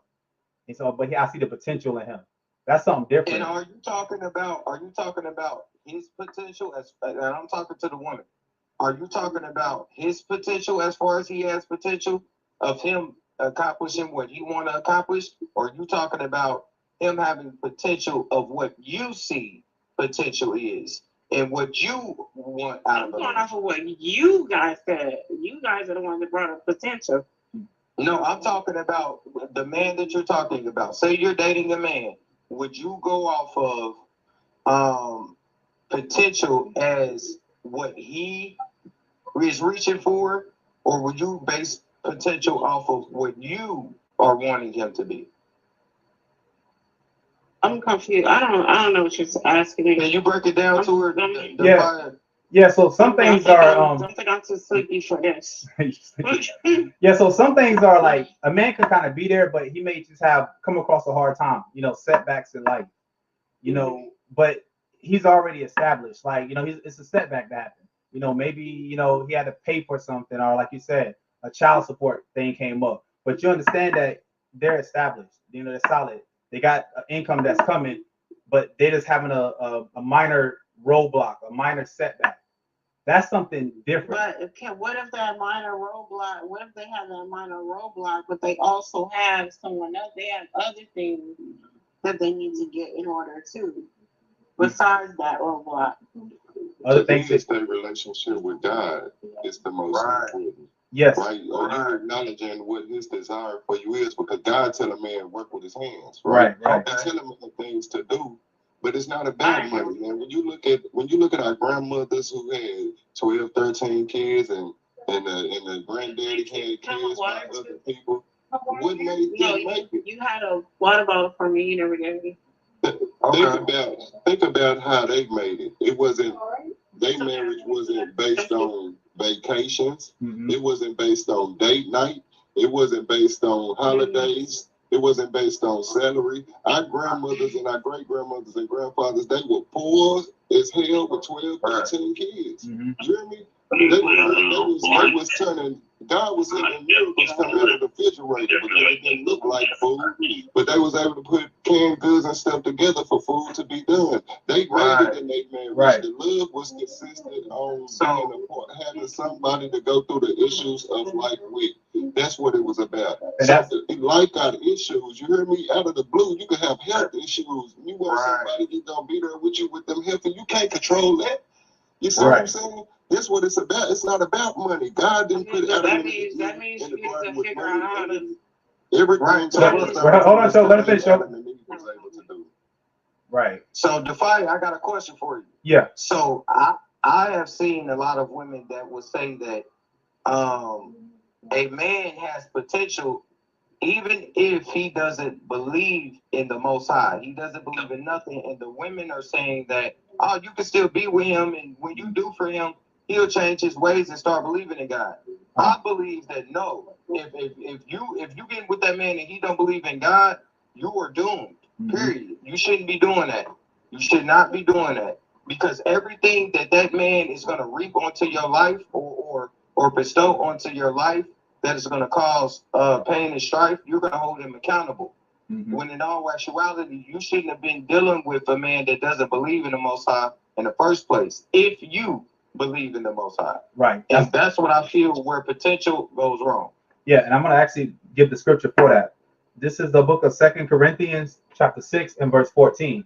And it reads, "Be ye not unequally yoked together with unbelievers. For what fellowship have righteousness with unrighteousness? And what communion have light with darkness?" So the scripture even teaches us to not be together with someone that doesn't believe. It says, where two or more are gathered in my name, there am I in the midst. So if you have the Most High first, you're praying together, you're fasting together. Like the scripture says, it's nothing for the Most High to make a poor man rich, and that circumstances change because he's showing that he has faith and belief in the Most High. If that makes sense. This is exactly what is a man to gain the riches of the world but to lose his soul? Right. Because he don't believe in the Most High. Right. And so check this out. God, he don't even let a preacher have authority over a man's wife. He tell her to go to her husband at home, because God make him the head of that family. You hear me? I can't come into your wife and tell her what she can and can't do. And you told her, I want us to do this. I said, you don't got to do that. He don't give another man authority. So it's different things in different marriages that matter, because it's what matters to him and it's what matters to her. And other people can't come and say, well, what matters to him ain't important, because it's not going to help that a marriage be right. You get what I'm saying? So some marriages, a man could be rich, a wife don't got to do nothing. If you were to tell every woman that it should be like that, you go to rule that other man's house. That other man's house, he might work hard, but I mean, we both got to work in order to survive. It's things that could differ from marriage to marriage, and it's you got to stay in the ship that you in. You hear me? You in this ship. Don't worry about the other ship. Worry about what this ship got to do to stay afloat. You know, they might be in the right time to take vacations. We can't take vacations right now. You see what I mean? Let's focus on what we got and work through what we need. You get what I mean? Right. Let's see. Who just came up here? Box 6. You had anything, box 6? Box 7? Well, I see box. I think box 6 is first, but what you got, box 7? Okay. I want to ask you, do y'all know the difference in belief in the word believe and knowing? And believe and knowing? Uh-huh. Yes, we know the difference between belief.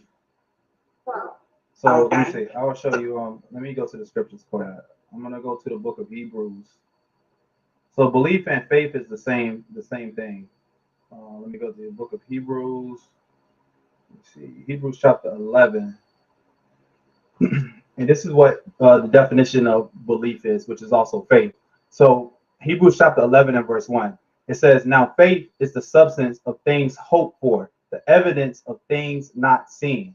So when you believe in something, you can't see it, but you have faith that it's actually going to work out because you have done the necessary things to make it happen, right? So like, let's use, for example, somebody that's they want to go to school to be a doctor or whatever, right? They believe they can do it because they have the intellect to do it. You know, they have the willpower to do it. Now what they have to do is put forth the action to make sure it happens. Now, if I say I want to be a doctor and I don't put forth no action behind it, then my belief is just voided out. You know, it goes into a delusion now because I can't just, you know, be sitting at home doing nothing and say, hey, I want to be a doctor and I'm just going to walk into a hospital and start, you know, being a doctor and start practicing. So belief also comes with actions. So when we say we believe, we show forth our works, which is the action. So it's the sound is the same thing. It's synonymous with one another. Now you said, so go ahead. And then the other word is knowing. Okay, so knowing that goes into you have the knowledge of something. Like you know how to build a house. You know, because you have actually studied how to lay bricks and how to, you know, put in pipings and install things. That's knowing. You actually have done the research for yourself to learn that. So that kind of, you know, it's kind of synonymous with also with belief. When you know something. No, it's not. Well, listen. So check it out, right? So what's the saying, real quick? Okay. What's the saying? When you know better, you what? You do better, but you have to know. But if you believe, right, it's like you're not certain. Right. So, but if you know, then you know. Right. So when it goes to belief again, so I think what people get of a belief off of a delusion. People are delusional out there thinking they can, you know, get something that they have no type of qualifications for, no capability of, and they think they're automatically going to receive it because maybe their merits say they can get it. Right. So it's a difference between what people think belief is and what a delusion is. A lot of people are just delusional. Yeah, and I think that knowing is a tried belief, a belief that's been tested and proven. Yes, you know, that you know. Right. But that's the same thing. You believe the things that you know. So when you know something, you believe it too. So belief is still not separated. You actually lived it. And you but that's why, but that's why he said what he said. Because it's like you start off with a belief of it, and it goes into that knowing. Not always. That's all it is, and then, but for the most part, that's why he was saying that is what as far as a reference to what he was saying that it starts out with a belief, and the more research you do, the more research you do. And everything else, and then it goes into knowing. That's true. Because you can just walk outside and a miracle can happen. Something you've never seen before happen. Now you know that can happen, and it was never a belief. Yeah. But it can't happen like that. The next thing I wanted to ask was, What do you think abundance is? Abundance. Abundance is having a wealth or plenty of something. So abundance can be abundance in spirituality. It could be abundance in knowledge. It can be it's a abundance in assets. You know, it doesn't have to be just money, but it could be anything that you deem important or valuable to you is what abundance is. Abundance of happiness. Yeah, exactly. Exactly. Because what happened to me, my father was a real Muslim. Wait, hold on, Boxer. We gotta let You can continue. Yeah. I muted him. Well, we're gonna get to you, Boxer. So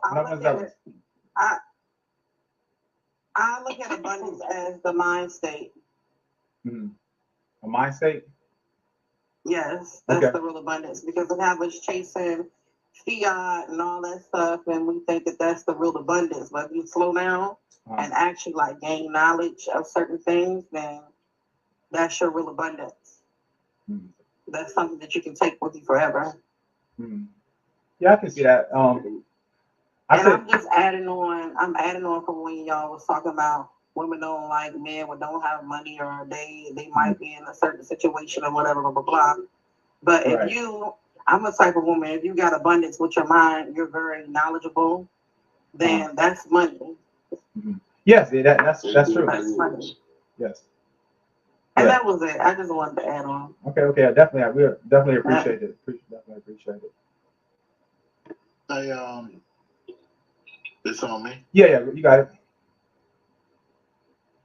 Yeah, to what y'all was talking about earlier with the whole relationship thing. I think I kind of agree with what Walt was saying. A wise man once told me how I run my house may tear yours down. Right. And if I meet a brother, let's say he got a woman, and this woman already, when I'm gonna use it like this because it might trigger somebody, but I'm gonna say it anyway. Let's just say when he got out of prison, his woman was up. She was making $600,000 a year. She wasn't looking for a man that had no money. She was looking for a man to give her guidance, leadership, whatever the case may be. Maybe she just wanted him for whatever reasons that pleasure her. And if their relationship worked for them and she take care of everything and he wash the dishes, cook the food, and keep the kids, who the hell is anybody else to say anything about what they got going on? That's they, and they signed up for it. Now, it's unorthodox for sure. And it's not a cultural norm in America for it to walk like that. But at the same time, they in a situation and they happy. Who would be anybody else to try to talk to them and say, oh, nah, you need to make him work, or you need to do this, or vice versa. There's certain sisters out there, they don't want to stay home and take care of the kids and do the dishes. They want to go get the bag.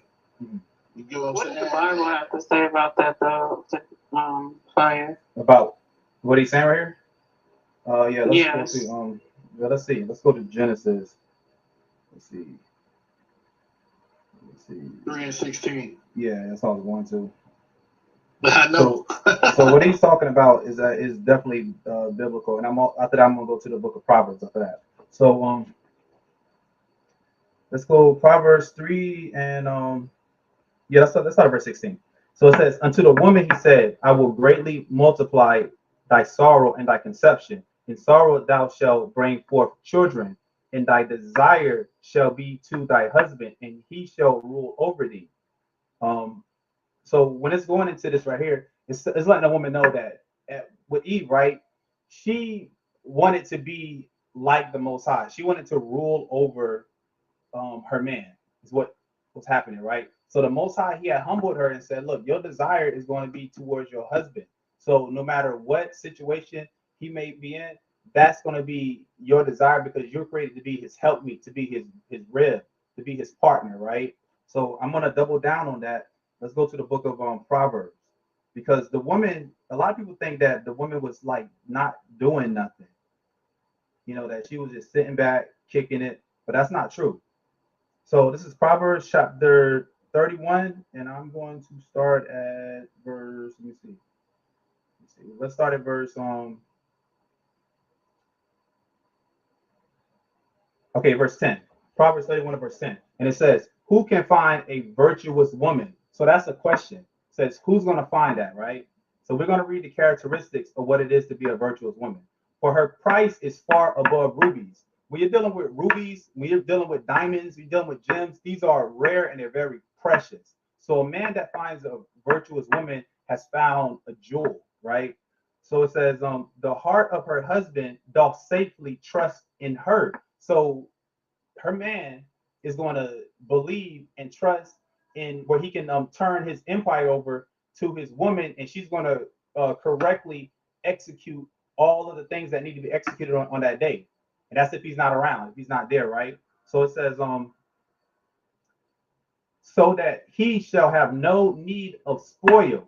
Meaning he's not going to just go to look for any type of side piece, no hoe or nothing like that, right? He's not going to look for some spoil. Verse 12, she will do him good and not evil all the days of her life. Now, this is the part right here, what the brother is talking about right here. She seeketh wool and flax and worketh willingly with her hands. So this is a woman that's about industry, that's about building, right? Again, she's a helpmeet. So she is going to seek clothing, material. She's going to start sewing. She's going to start putting together garments, fabric. She's going to be a clothing designer. She's going to do whatever her capability, whatever talent that the Most High has given her. She's going to use that for the embetterment of her household. Because we live in Babylon, right? And sometimes the woman, the wife, she may make more money than the husband. So now, does that mean now that the woman needs to little nigger her husband now? Not at all, right? She needs to say, you know what, that's my man, and in the end, you know, he's going to make these right decisions. So because we're trained up under a Western mindset, right, where they want the man to be making all the money, but that's not always the case. You can have a woman, she can have a great job, she can be a lawyer, a doctor, engineer, and that dude, he could be just a school teacher or whatever. He can be just a bus driver, right? But she's still going to be submissive to her man because she respects his authority as being that male figure, right? So let me read on. It says, she is like the merchant ship. She bringeth her food from afar, meaning she's going to go out to your Sprouts, your Whole Foods. She's going to go get food to bring back to her home to nourish and feed her family. It says, she riseth also while it is yet night and giveth meat to her household and a portion to her maidens. Meaning what? She's going to be doing meal prepping. This is what Big Mama used to do back in the days. I remember my grandma, right? She waking up early in the morning, 5 a.m., 6 a.m., right? She up here like soaking some beans, right? All preparing for the end of the day when everybody gets home from school, work, or whatever they're coming from, so she can feed her family. This is what you call a virtuous woman that we're reading about, not this Western mindset of women today, right? Let me read on. It says, she rises also while it is yet night and giveth meat to her household and a portion to her maidens. So it's letting you know right here that this virtuous woman, she has women that's underneath her that she gives directions in order to, right? So you got to look at it as like a business, right? You got the president, then you got the vice president, which is the wife, and then you got the people like the directors and the people that fall underneath that woman, right? So these are her maidens. She's now giving them orders. So everything is not just on her. It's working, the structure is working literally like a family business, what we're reading about.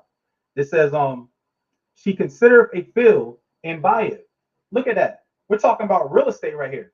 We got a woman like literally like that Yo Gotti song, I need a 5-star. We're talking about a 5-star woman right here. She looks at a field and she buys it. So she sees some house, some property, some land, and she buys it because she understands that it's going to be pleasing to her man, right?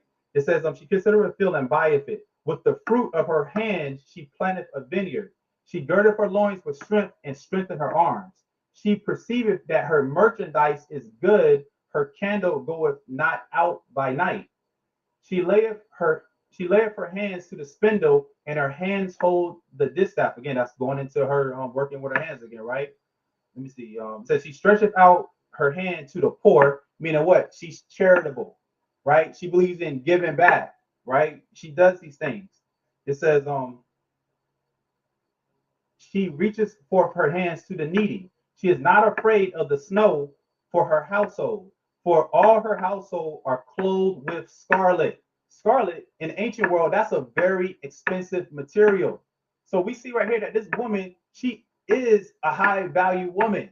She knows how to get out there and get it done for her family. Verse 22, she maketh herself coverings of tapestry. Her clothing is silk and purple, right? So this would be like your modern day Louis Vuitton, Gucci, right? She is able to make these things with her hands. It says she maketh fine linen and selleth it and delivereth girdle unto the merchant. So far, we done read about several different jobs that this woman has right here. Several high-paying jobs that this woman has. And she has people that she directs and she gives orders to.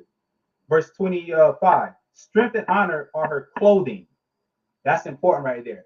Strength and honor are her clothing because she honors her husband. She understands that her strength comes from her husband because it's an order of things. You got the Most High, you have his son, Hamashiach Yahawashi, then you got man, woman, and child. So she understands the proper order, right?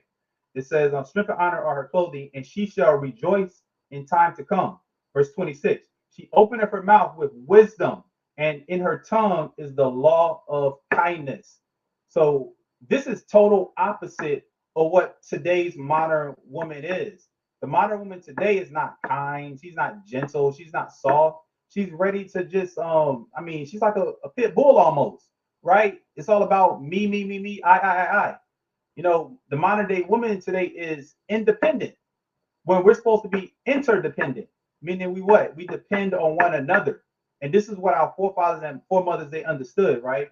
Let me see, verse 27. She looketh well to the ways of her household and eateth not the bread of idleness. Meaning she's not just sitting back watching Zeus Network, right? Verse 28. Her children arise up and call her blessed. Her husband also, and he praiseth her. Verse 29. Many daughters have done virtuously, but thou excellest them all. Favor is deceitful and beauty is vain, but a woman that feareth the Most High, she shall be praised. So it goes back to what we've been talking about this whole time. Having that fear of the Most High. This woman fears the Most High, and this is what causes her to be praised. Last verse. Give her of the fruit of her hands, and let her own works praise her in the gates. So what we read is how sisters are supposed to be. They're supposed to take on the characteristics of this virtuous woman, where they're not just sitting back doing nothing and being idle. You know, they're getting out there and making it happen. But yeah, if anybody got something on that. Amen. You know, God is spiritual. You know, a lot of times, man, we've been taught certain things that the Bible wants of a man and of a woman. You know, carnal, right? So a woman feel like a man's supposed to make all the money because she thinks he's supposed to be the provider, right? She thinks he's supposed to have a gun, be tough because they say he's supposed to be the protector, right? And that's where we got it mixed up because everything that God expected of us is the same thing that he expected of Adam and Eve. Money didn't even exist. Protection, God ain't worried about you being protected from a burglar. He worried about you being protected from the works of Satan. See, a murderer could break in, destroy your flesh, and you could still make it to heaven. But if the devil attack you and you become wicked, you're going to go to hell. God is worried about a different danger than we are sometimes. Provide is about instruction and direction, but we think it's about money. Right. See, because we attached it to what's carnal and not the spiritual. Right. See, if I got a direction for our family and I could keep us from stumbling and falling, that's the provision that God cared about the most, because he told us to be content with food in our stomach and clothes on our back. Right? Not to mistake gain for godliness. So you think, hey, because we have the gain, then that must mean we godly, and that's totally incorrect. You know, our carnal provisions that we must meet for each other, we have to come up with what that means within our marriage. But the things that God wants, that he expects no matter what, these things have to do with the family being righteous in his eyesight. Right. Right. And, you know, hey, you know, relationships, they're hard, they're tough. But this is the reason why we have to, literally, pray and fast on relationships. We want them to work. That's the problem. People are so quick to just kind of give up on something because they're not seeing the results fast enough. That's one thing that we have to learn is the fruits of the spirit, and it's patience. We got to be patient with one another. Not be so quick just to dismiss somebody. Okay, go ahead. Go ahead, Joe. So, would you say that would you say a woman should be patient, no matter how long it takes, no matter even if she doesn't have a like a actual like view of how long that is, or she doesn't foresee like whatever in the future of like where this goes, she should be patient. Okay, let me see. Let me go to the Just book like, of or do you? It's different ways of being patient, right? If you saying I got somebody that I'm with and I'm trying to be patient for him to change, that's different from saying I'm single and I'm gonna be patient before bringing somebody into my life, right? If you really got the patience to be single without trying to ask. So I'm saying it on the forms of being patient, like you don't have somebody that you with, but you have some potential or whatever, and being patient on that person to get it together. See, it's the thing about that person that, make it complicated. I want to see what he's going to say about what it's saying. Okay, yeah, so I was going to pull up on the book of Isaiah, chapter 40 and verse 31, because we just read out of about a virtuous woman, and it talked the last verse of last, it talks about the woman fearing the Most High, So let me read this. This is Isaiah chapter 40 and verse 31. It says, "But they that wait upon the Most High shall renew their strength." So it's not always on our timing; it's on the Most High's timing.